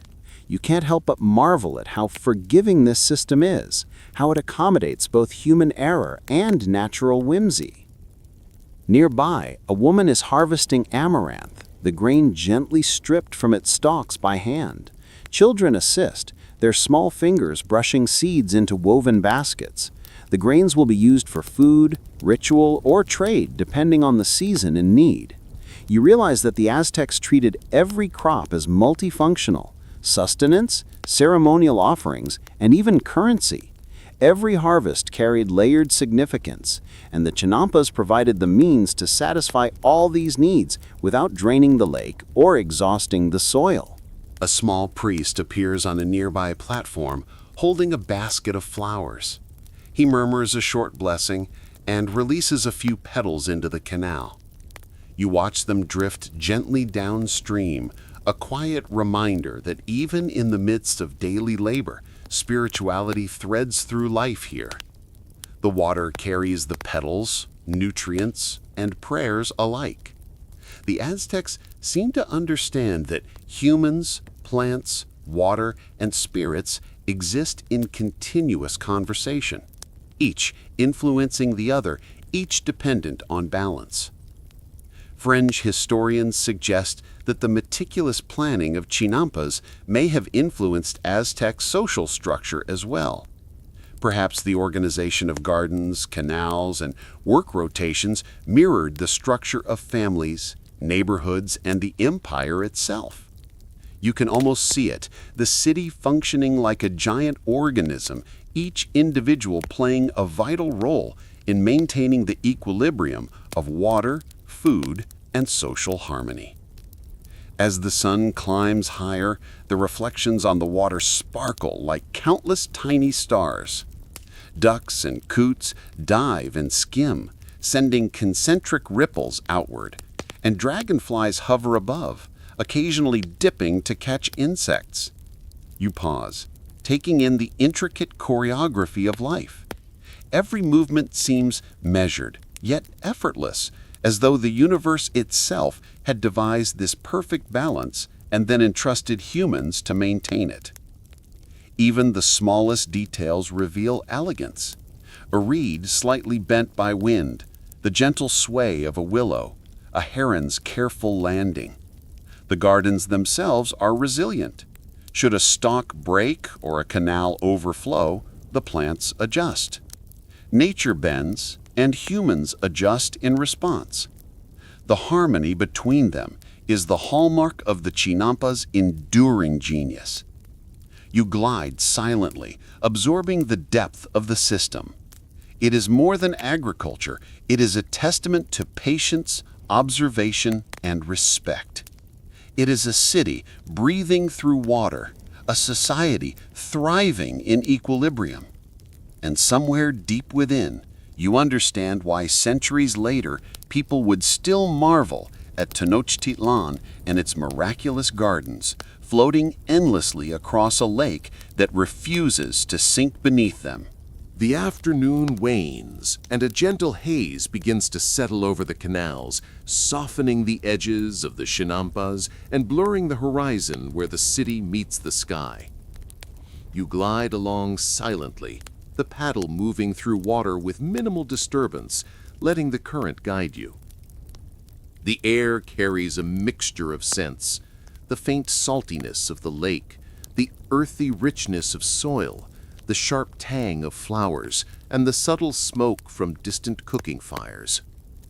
Somewhere, A heron's wings beat against the air, sending ripples through the water that shimmer like liquid glass. You realize that life here, on these floating gardens, is an endless meditation in motion, each element flowing into the next with uncanny precision. You notice a group of farmers working together on a larger chinampa, arranging young maize shoots in neat rows.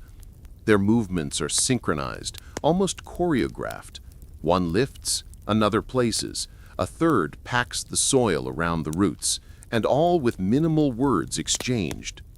There's efficiency in this quiet cooperation, but also something almost playful, a rhythm that keeps the labor bearable under the blazing sun.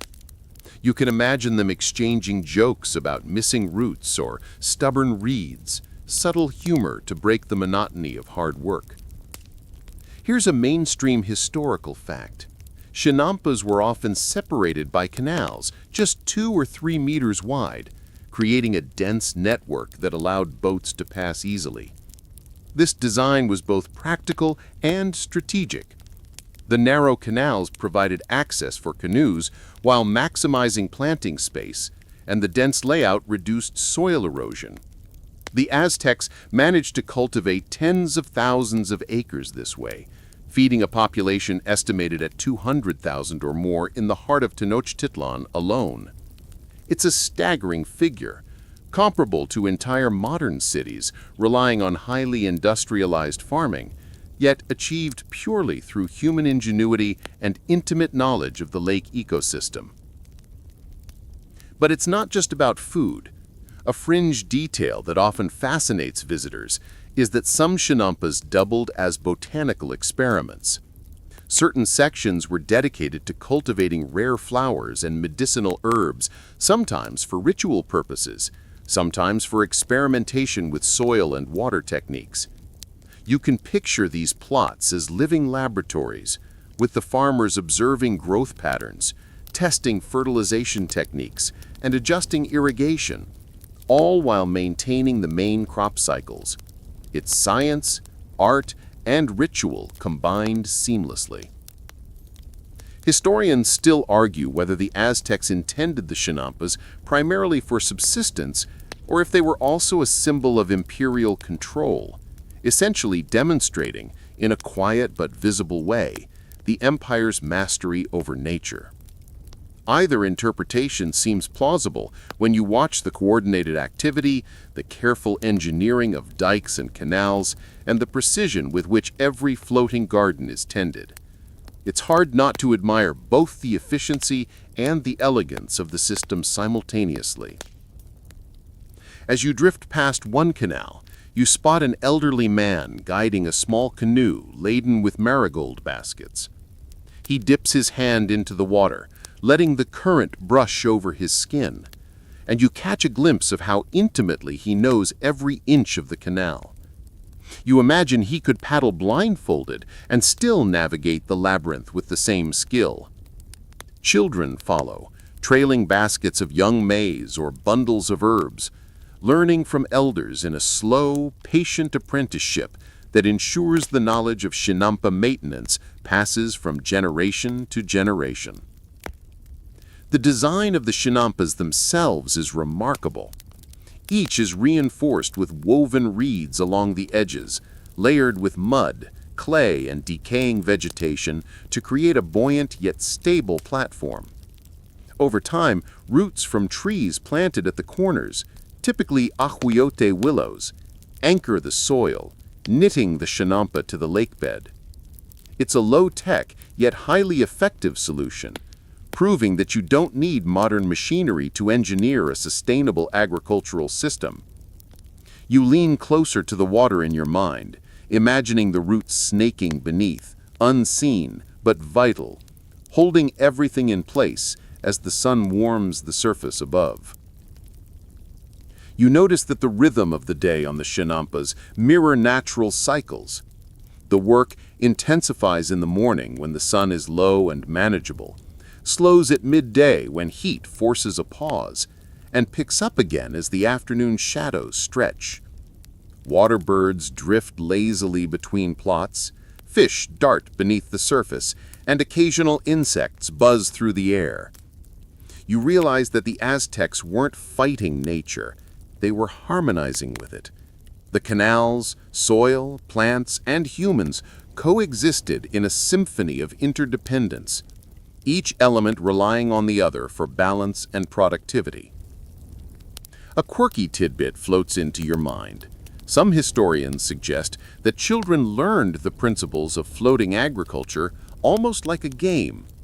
Tasks such as placing plants in precise rows, balancing boats with baskets, or measuring soil depth were both educational and entertaining.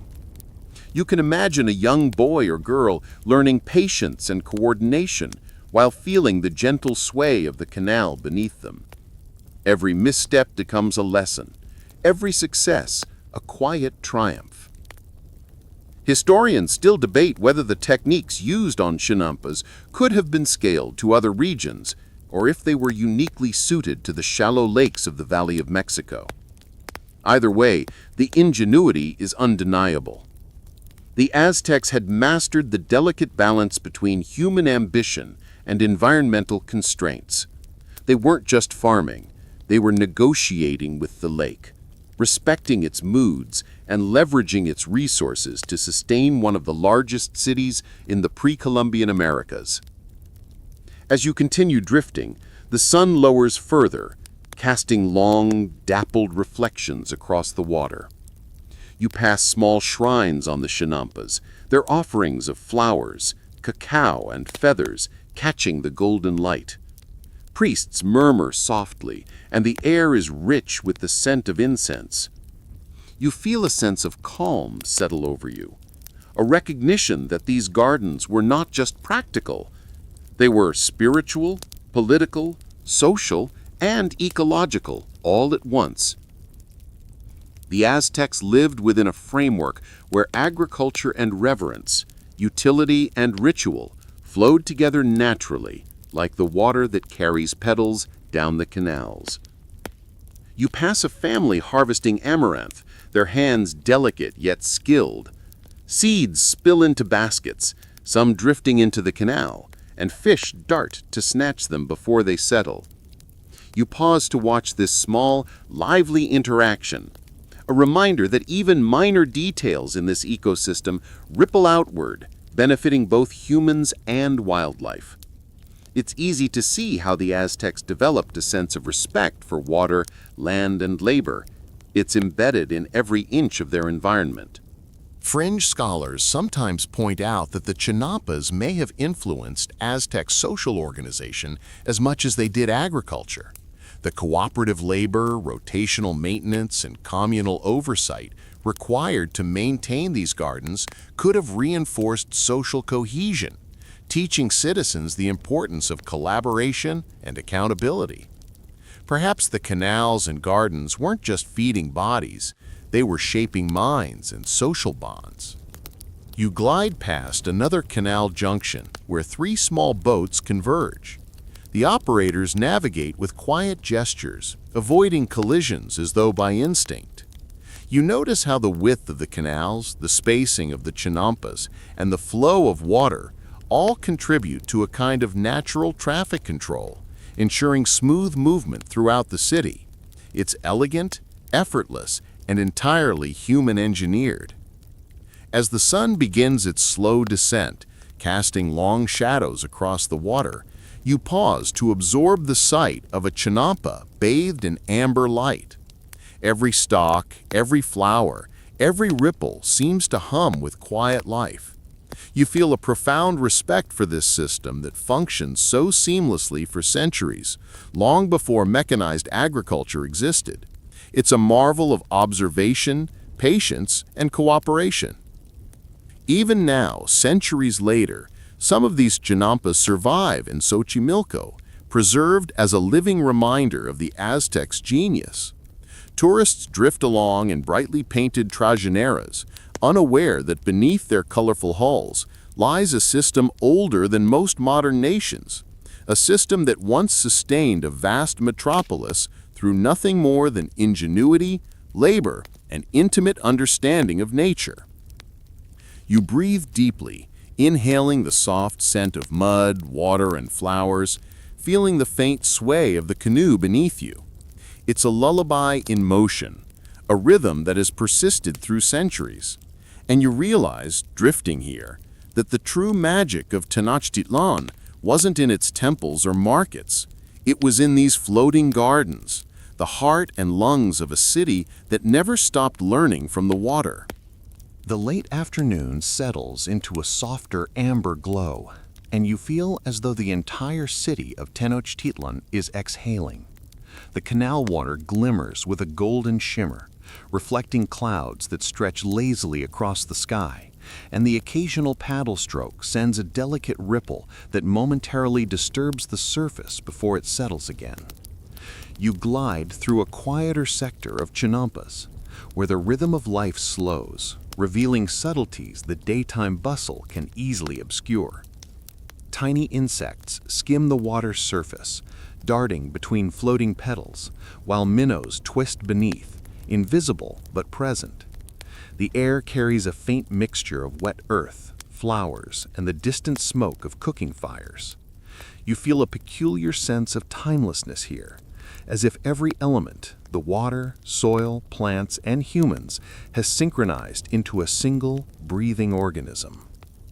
One of the most remarkable aspects of Chinampa life is the interplay between the farmers and the water itself. You notice a young woman standing on the edge of her plot, tilting a canoe slightly to adjust the soil layers at the base of her maize. Her hands are firm yet gentle, brushing excess mud back into the canal while ensuring the roots remain submerged and nourished. Nearby, a man reinforces the edges of another chinampa, pressing reeds into place and layering mud with careful precision. Their movements are unhurried, almost meditative, yet efficient, reflecting generations of experience and a deep understanding of how water and soil behave together. A mainstream historical fact emerges as you watch. The Aztec chinampas were designed for extraordinary productivity. In some cases, each chinampa could yield up to 7 harvests per year, far surpassing traditional agriculture elsewhere in the world at that time. Maize, beans, squash, amaranth, chilies, and flowers were cultivated with careful rotation to maintain soil fertility. The system demonstrates a profound knowledge of ecology and crop management, revealing that the Aztecs were not merely surviving, they were thriving in a city built on water. Fringe details make the chinampas even more fascinating. Some historians speculate that certain plots were used as experimental gardens, where farmers tested new plant varieties or soil combinations. A patch of flowers might be trialing a new scent to attract pollinators, while a corner of maize could be cultivated for faster growth or resistance to pests. The boundaries between ritual, experimentation, and practical cultivation were fluid, blending sacred and secular concerns in a manner that modern agricultural science might find enviable. Historians still debate the extent to which the Aztecs' use of chinampas was entirely local or influenced by earlier civilizations. Some argue that these floating gardens were inspired by small-scale wetland farming techniques observed in neighboring regions, while others suggest that the Aztecs independently developed the system to meet the unique challenges of Lake Texcoco. Regardless of origin, the innovation lies in the scale and precision with which these gardens were maintained. You drift past a family harvesting amaranth, their hands delicate yet skillful as they strip seeds into woven baskets. Children assist, sometimes spilling grains into the water, which fish eagerly consume. You pause to watch the interaction, the way humans and the environment seem to interact almost symbiotically.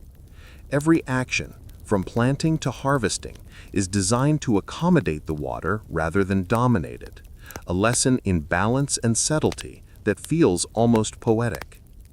Nearby, you notice a small shrine perched at the corner of a chinampa. Its presence reminds you that the Aztecs saw the natural world as deeply entwined with spirituality. Priests murmur prayers, scattering petals and offering small tokens of devotion into the water. It's a delicate ritual, yet it demonstrates a sophisticated understanding of human psychology. Reverence reinforces care for the gardens, while practical management ensures the community survives. The spiritual and pragmatic intertwine seamlessly. The engineering of the canals is equally mesmerizing.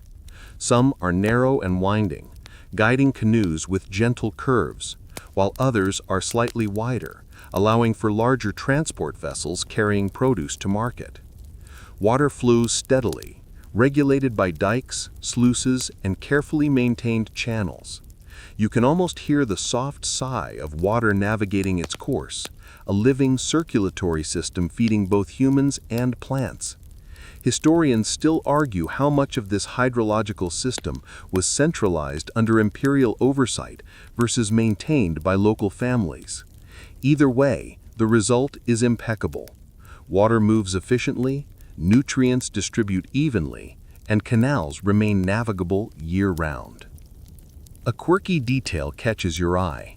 Floating islands sometimes hosted small, mobile gardens for ceremonial purposes.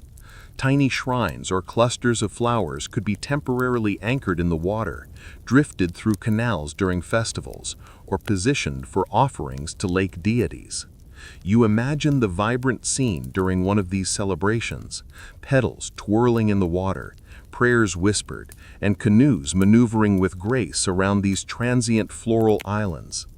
Even the smallest chinampa could become a stage for ritual, education, or entertainment. You notice the meticulous maintenance that keeps these floating gardens viable. Edges are reinforced with interwoven reeds. Mud is layered to prevent erosion, and trees, particularly the ahuejote willow, anchor each corner, their roots forming a living lattice beneath the water. You lean closer in your mind, imagining the underwater network of roots weaving a dense web, holding soil, nutrients, and even small aquatic life in place. The system is dynamic yet stable, flexible yet enduring. Children play a subtle but crucial role in this ecosystem. You watch a pair balancing a basket of maize on one child's head while the other paddles the canoe. They're learning through experience, how to judge weight, maneuver through narrow canals, and respect both the plants and the water. Fringe scholars suggest that this hands-on education was key to passing down agricultural knowledge across generations. Every spill, every carefully guided paddle stroke becomes a lesson in patience, observation, and harmony. Historians still debate the degree to which these gardens were politically regulated. Some argue that tribute labor maintained large sections of chinampas for the empire's benefit, while local families managed smaller plots independently. Either scenario emphasizes the interplay of cooperation, governance, and environmental management. The canals and gardens were simultaneously practical and political instruments, sustaining both bodies and social order.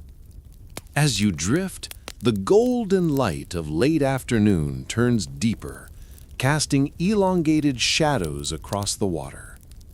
You notice subtle movements, a heron lifting gracefully, fish darting beneath floating roots, and the slight ripple of water where a basket brushes the surface.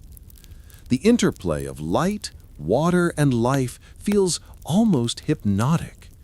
You can sense the gentle pulse of this ecosystem, a rhythm that has persisted for centuries despite human error, seasonal fluctuations, and even natural disasters. Even the simple act of planting maize demonstrates astonishing insight. Seeds are spaced carefully, rows oriented to optimize sunlight and water flow. Companion plants like beans and squash are interspersed to maximize yield, enrich the soil, and prevent pests. Flowers attract pollinators and provide natural pest deterrents, creating a multi-layered, self-reinforcing system. You realize that every chinampa is a miniature world, perfectly tuned to balance survival, efficiency, and beauty. You float past another shrine, this one decorated with small figurines of deities, feathers, and offerings of cacao.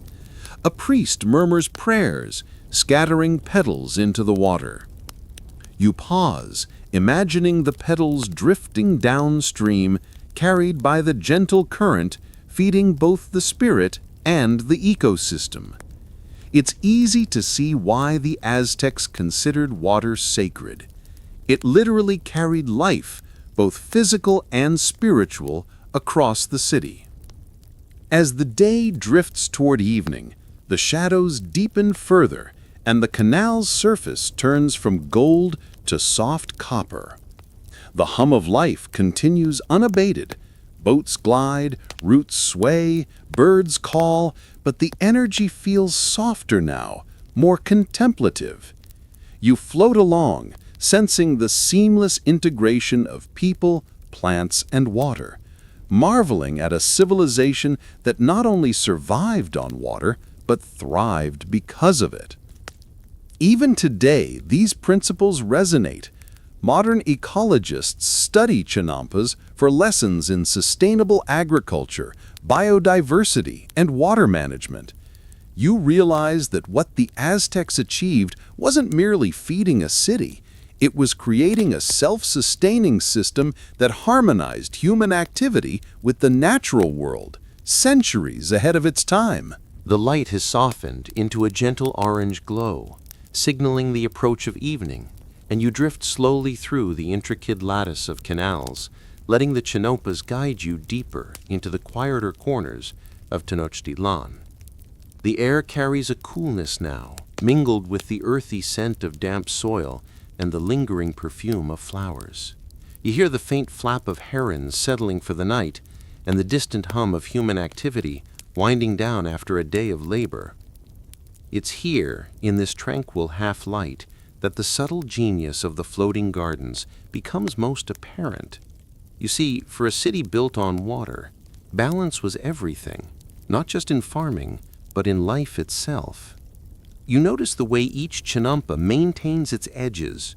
Reeds are interlaced and reinforced with mud, while willow trees, ahueote, anchor the corners, their roots intertwining below, unseen but essential. Every inch of these floating islands demonstrates a meticulous understanding of hydrodynamics and soil cohesion. It's a quiet engineering marvel, and yet this isn't a sterile mechanical system. It's alive. You can see fish darting between submerged roots, insects hovering near blossoms, and tiny crustaceans skimming the water's surface, all coexisting with human labor. The Aztecs didn't just farm, they orchestrated an entire ecosystem, allowing natural processes to work alongside human effort. A mainstream historical fact you can't ignore. Tenochtitlan's chinampas were instrumental in sustaining one of the largest cities in the pre-Columbian Americas. Scholars estimate that each family-managed plot could feed multiple people, while the system as a whole supported hundreds of thousands of residents. This combination of high-density agriculture and urban planning is extraordinary, even by today's standards. You begin to appreciate the sheer audacity of cultivating a metropolis atop a lake where each plot had to resist both flooding and erosion while remaining fertile. You drift past a section where women are carefully harvesting amaranth, their hands precise and unhurried. Children help, sometimes spilling seeds which fish promptly snatch from the water, a small but poignant example of the ecosystem's efficiency. Fringe historians propose that these minor errors weren't accidental but intentionally encouraged, teaching children about the flow of energy through an ecosystem and the interdependence of life. The idea seems almost whimsical, yet it reflects the deep practical wisdom embedded in everyday labor. Historians still debate the full extent to which chinampas shaped Aztec social hierarchy. Some argue that elite families controlled the most productive plots, while ordinary citizens cultivated smaller gardens primarily for sustenance.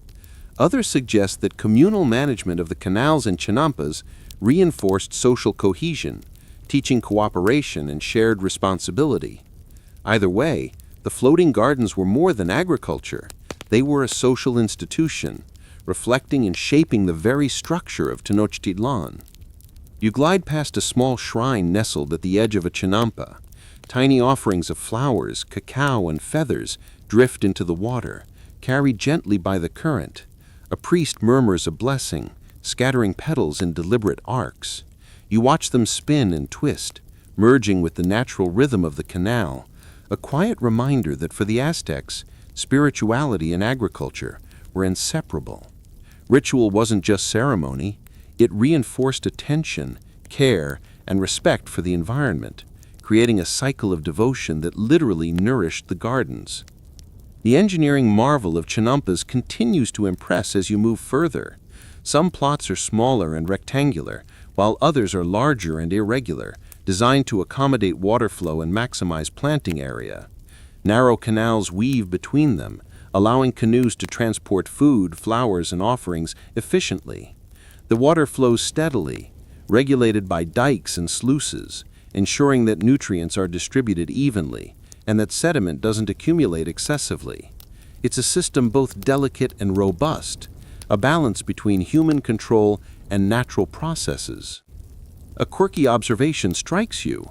Some chinampas apparently hosted micro-experiments in plant hybridization. Certain plots were reserved for unusual combinations, flowers planted alongside maize, or beans grown near medicinal herbs. Some speculate that this experimentation wasn't just practical, but also ritualistic, blending sacred and scientific knowledge. Whether true or not, the idea reflects the Aztec approach to life. Every element, from crops to canals, had multiple layers of purpose. As evening deepens, the city begins to settle into a different rhythm. Canoes return laden with produce for the central market, and families prepare simple meals along canal edges. Smoke curls upward from cooking fires, carrying the scent of roasted maize, beans, and chili peppers. You notice how the urban planning complements the chinampas. Narrow streets connect markets to docks, and canals link neighborhoods in a fluid, dynamic network. The city moves as though it were a living organism, every element synchronized with the rhythms of water, labor, and ritual. Historians still argue about how technology and knowledge were transmitted across generations. Some believe formal apprenticeships existed, with elders teaching children through structured observation and practice. Others suggest more informal methods, where children learn simply by participating in daily labor.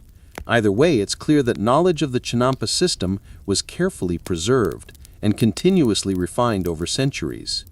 Each generation added its own insights while maintaining the delicate balance required to sustain life atop water. You pause near a canal junction where three small boats converge. The maneuvering is delicate. A slight miscalculation could upset a basket of flowers or seeds, yet the operators glide with practiced precision, communicating with subtle gestures and instinctive understanding. The narrow waterways act as natural traffic regulators, forcing patience, attention, and cooperation. It's almost as if the canals themselves teach social skills, creating a miniature education in diplomacy, coordination, and timing. A fringe idea occurs. Some scholars speculate that certain chinampas were deliberately designed to host water-based experiments, cultivating plants and aquatic life together. Small fish may have been introduced to control pests, while particular herbs were planted to enhance soil fertility. While the evidence is inconclusive, the concept underscores a broader truth. The Aztecs were innovators, merging observation, ecology, and ingenuity in ways that often seem centuries ahead of their time. As you drift further, you notice subtle variations in the water. Some canals are calm, reflecting the sky perfectly, while others ripple with the faintest breeze or the movement of a canoe. Tiny crustaceans flicker at the surface, and water birds move silently among the chinampas. You can see the delicate interconnections, roots holding soil, water transporting nutrients, insects pollinating flowers, and humans facilitating the flow.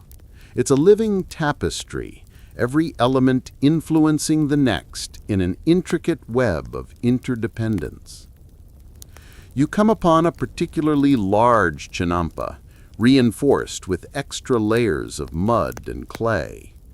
A family tends it together, each person playing a distinct role. The children plant seeds along the edges, the adults manage soil and irrigation, and a small shrine at the corner holds offerings of flowers and cacao. You realize that these gardens weren't just functional, they were pedagogical, social, and spiritual hubs, teaching values, knowledge, and reverence for the environment simultaneously.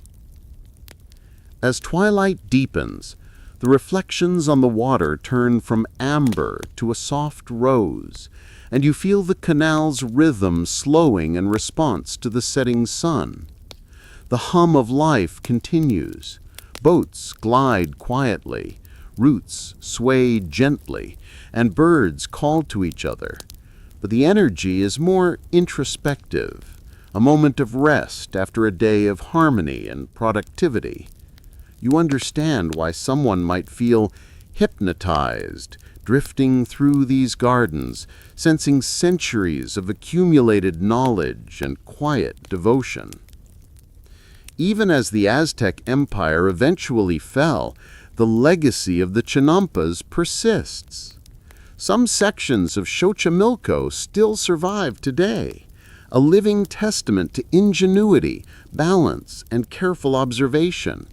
Modern farmers study them for lessons in sustainability, crop rotation, and ecosystem management. You can see why these floating gardens were more than agriculture. They were a philosophy, a way of living in harmony with water, soil, and community. And here, in the soft glow of evening, you feel that timeless lesson resonate within you, carried on the gentle current of the floating gardens. The evening deepens into a warm, honeyed glow, and the canals take on a quiet serenity. You drift slowly through the interconnected network of chinampas, feeling the gentle sway of your canoe as the water whispers against its hull.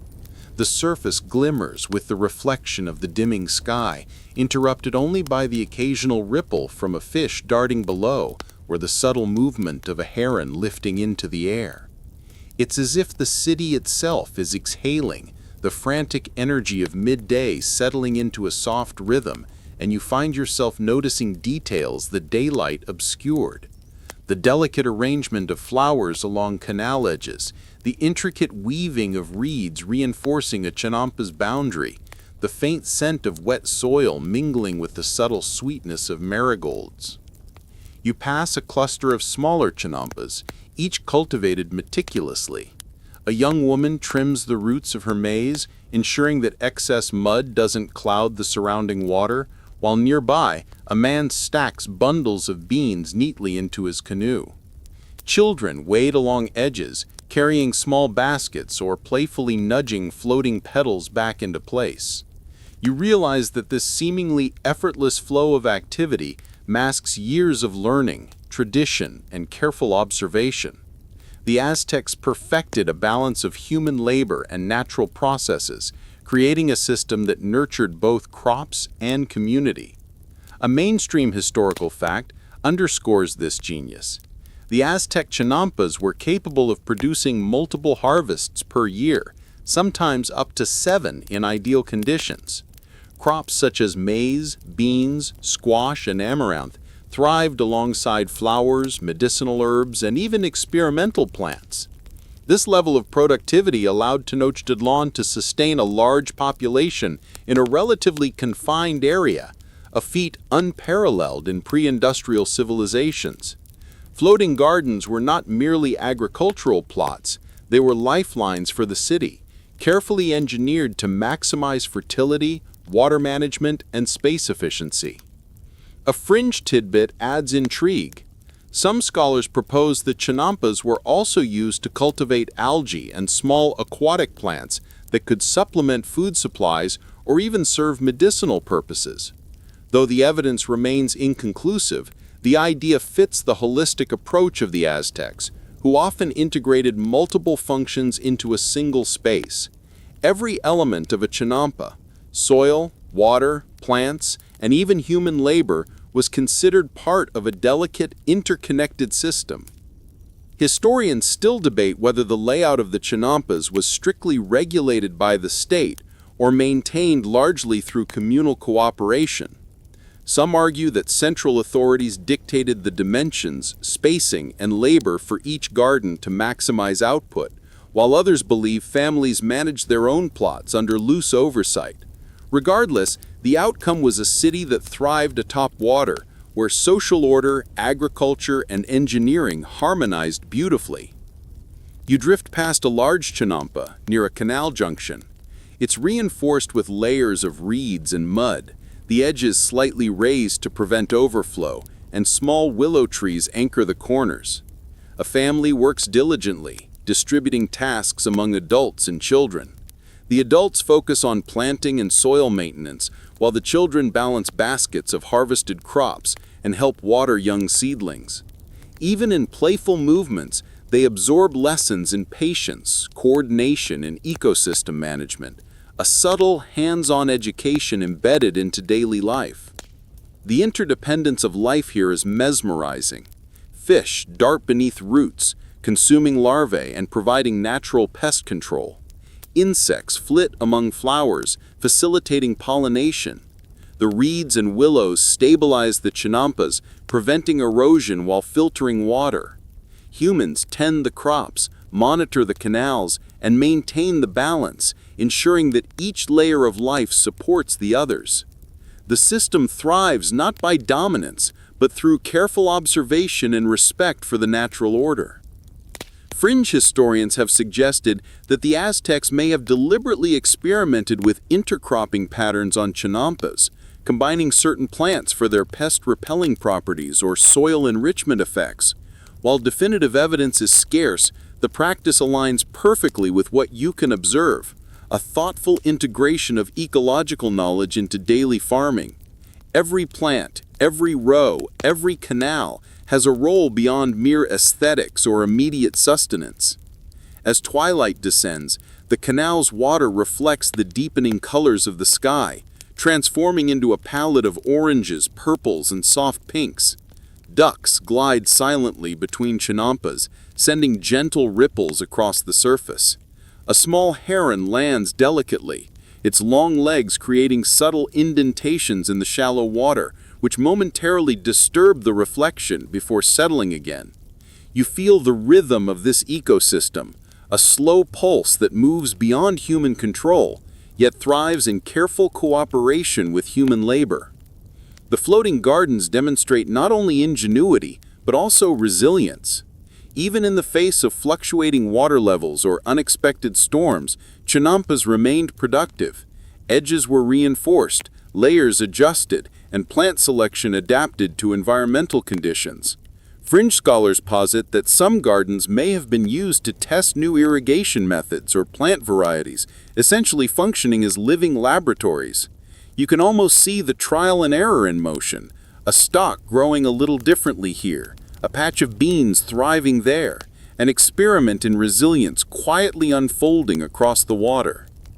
Historians still argue whether the spiritual practices integrated into chinampa life had practical agricultural purposes.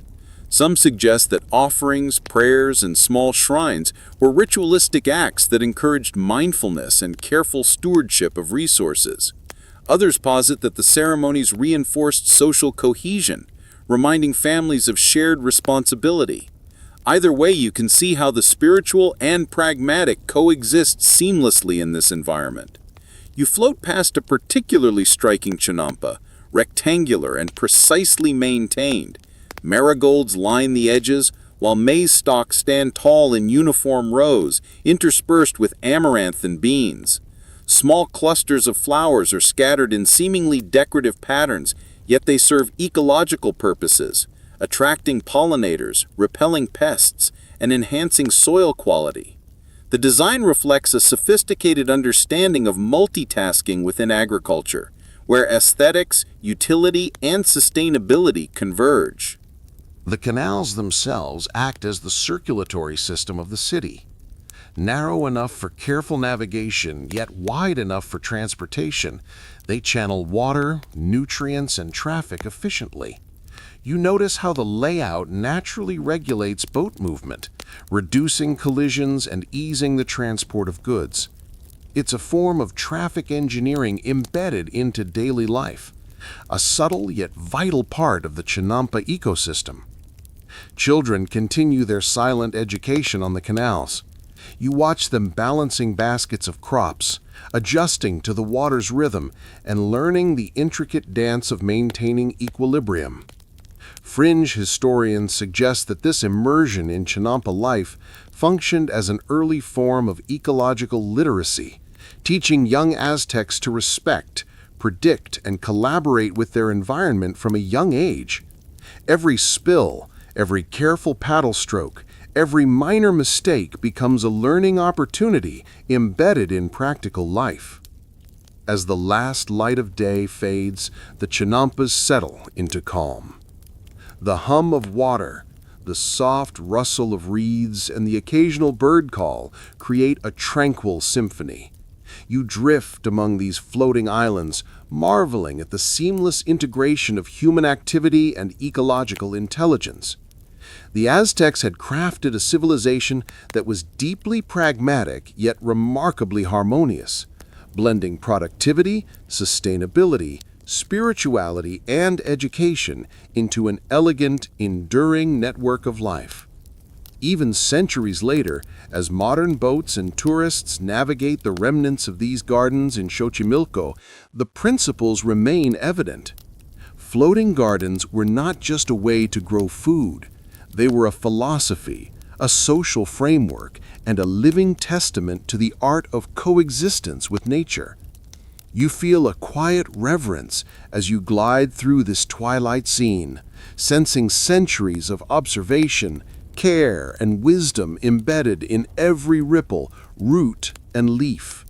Night settles gently over the canals, wrapping Tenochtitlan in a soft, velvety darkness, punctuated by the faint glimmer of moonlight reflecting off the water.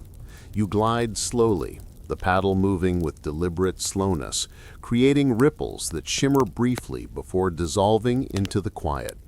The air is cooler now, carrying the faint scent of wet earth, flowering plants, and lingering smoke from fires tucked away on distant chinampas. Even the sound of the city seems hushed, as if all of Tenochtitlan collectively inhales and pauses, letting the floating gardens take center stage. You feel almost intrusive in this serene nocturnal world, yet drawn to every subtle movement. A heron shifting carefully from one canal edge to another, minnows flicking beneath the surface, and leaves rustling softly in the gentle night breeze. In this evening light, the intricacy of the chinampas becomes even more evident. Each garden is a study in meticulous layering and organization. Mud, soil, compost, and ash, layered in such a way that it floats effortlessly, rooted by willow trees whose network of underwater roots creates a natural lattice to stabilize the soil.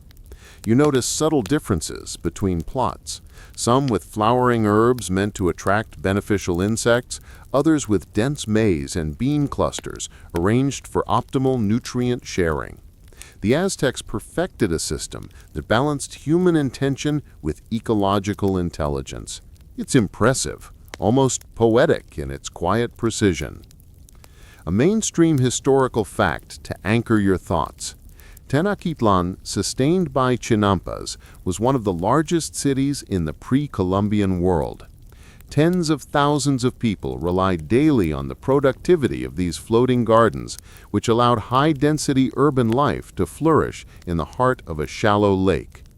The efficiency of the system, its ability to produce multiple annual harvests, was unprecedented, reflecting a sophisticated understanding of crop rotation, nutrient cycles, and water management. You feel a sense of awe at the foresight required to design and maintain such a network. A fringe tidbit adds an intriguing layer. Some scholars believe that certain chinampas were used for ritual experimentation, where unusual combinations of plants, flowers, and even aquatic life were tested for spiritual and practical benefits. While direct evidence is limited, the notion fits the holistic philosophy of the Aztecs, where agricultural productivity, ceremonial practice, and ecological experimentation often overlapped. Even the smallest chinampa could serve multiple purposes, blending utility with ritual, education, and subtle scientific inquiry. Historians still debate the degree to which chinampa maintenance was communal versus controlled by state directives. Some suggest that large plots were maintained under imperial oversight, ensuring the city's food security, while smaller family plots operated independently with local governance. Either scenario highlights the incredible organizational skill required to sustain a metropolis atop water. And as you glide past plot after plot, it's easy to see how both cooperation and hierarchy played essential roles in the system's longevity. You notice children quietly assisting with evening tasks. Some balance baskets of maize, carefully placing them in canoes. Others sprinkle water over young seedlings or gather fallen petals. Fringe scholars suggest that this hands-on education served to pass ecological knowledge across generations. Every minor misstep, an accidentally spilled seed or a tipped basket, becomes a lesson in balance, observation, and patience. It's an immersive, practical apprenticeship that ensures the survival not only of the crops, but of the wisdom that sustains them. The canals themselves are a marvel in this dim light. Narrow enough for precise navigation, yet wide enough to allow efficient transport, they act as the city's circulatory system. Water flows gently, carrying nutrients, supporting aquatic life, and maintaining stability in the chinampas. You see the subtle choreography in action, boats gliding silently, roots swaying beneath the surface, and fish darting through the underwater lattice.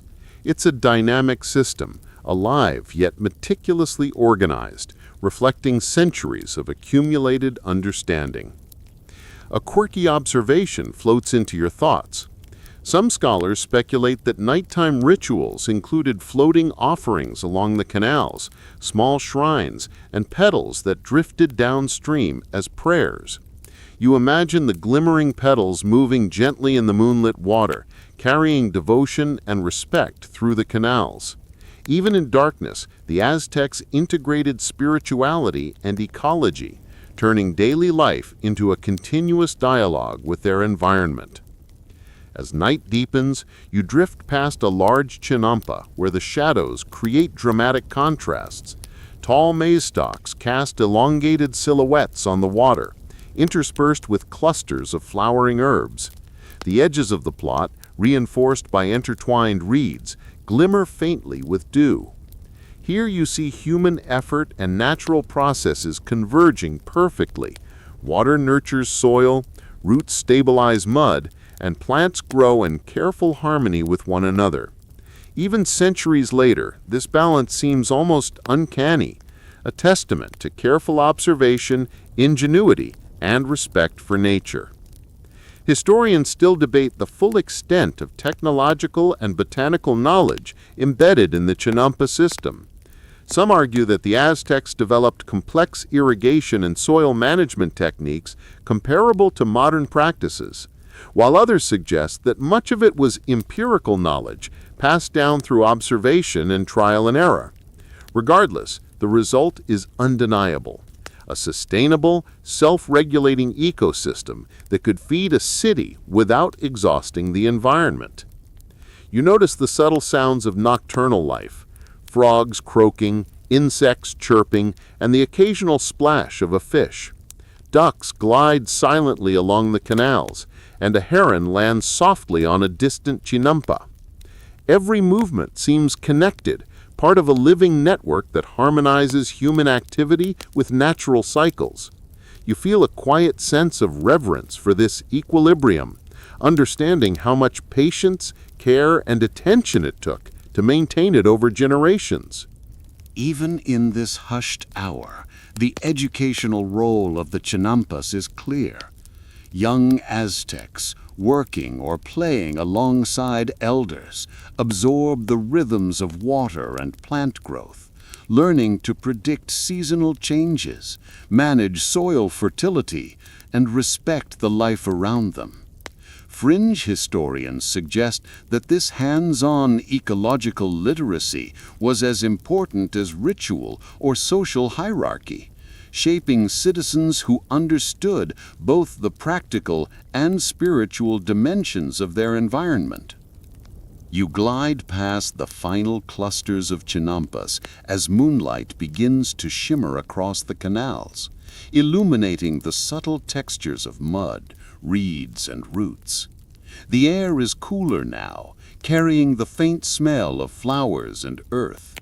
You pause, letting the stillness of the night settle in your mind. The floating gardens continue their quiet work, sustaining life, teaching wisdom, and maintaining harmony even after centuries have passed. The Aztecs built more than gardens. They built a philosophy of balance, patience, and interdependence, all suspended atop water that refused to yield. And in this moment, you realize the enduring magic of the chinampas, a city alive with human ingenuity, ecological intelligence, and spiritual depth, thriving in perfect balance with the environment.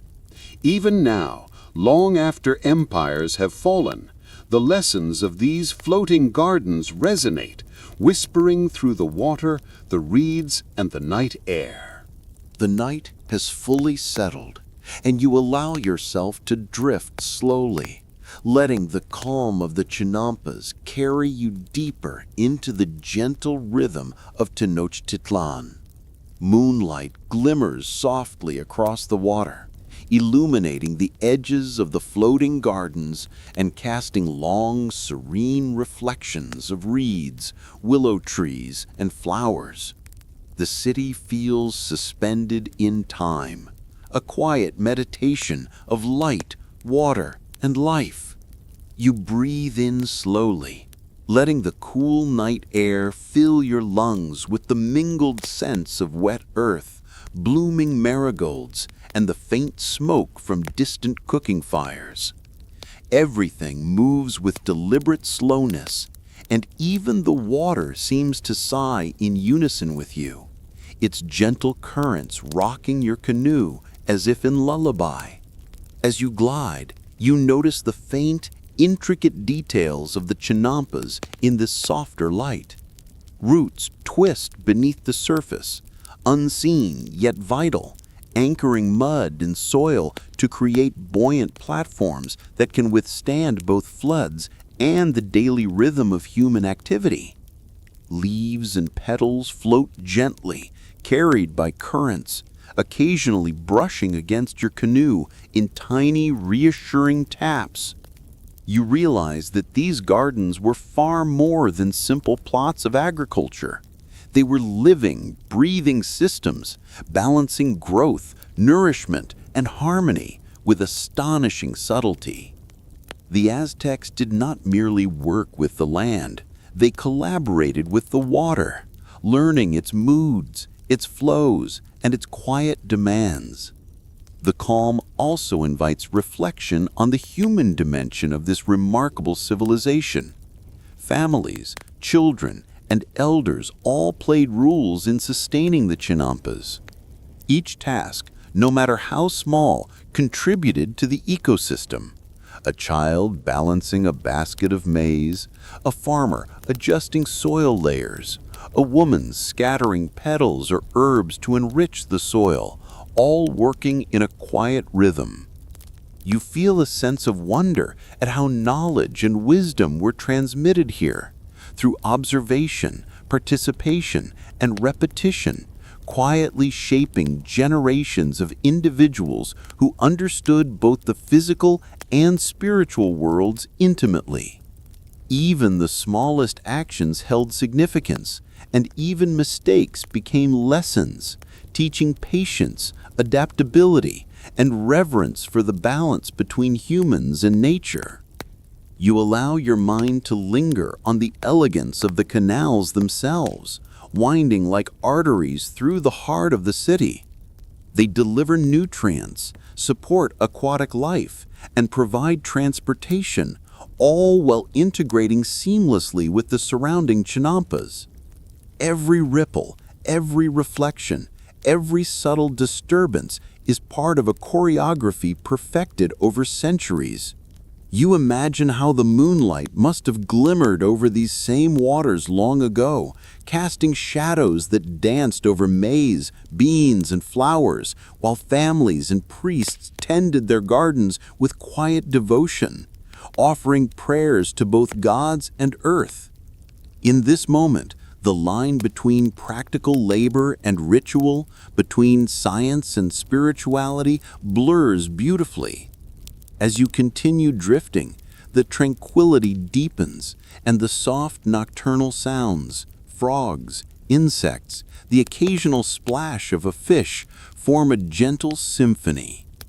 Ducks glide silently, herons shift carefully from one chinampa to another, and the city itself seems to inhale and exhale in quiet synchrony.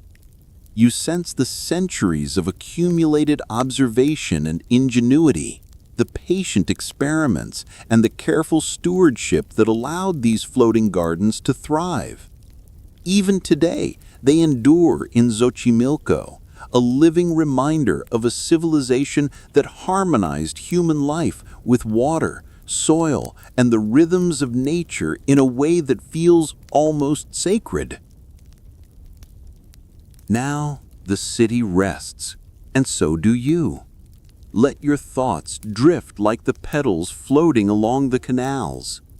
The hum of the water, the sway of the chinampas, and the quiet dance of life beneath the moonlight invite you to relax fully, letting the wisdom of the Aztec gardens sink deep into your mind. Remember the lessons of patience, observation, and harmony.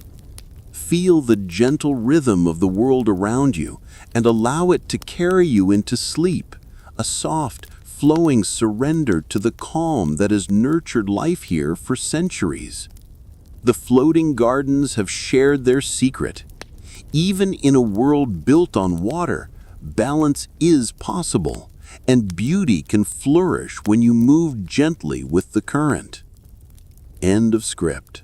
Sweet dreams.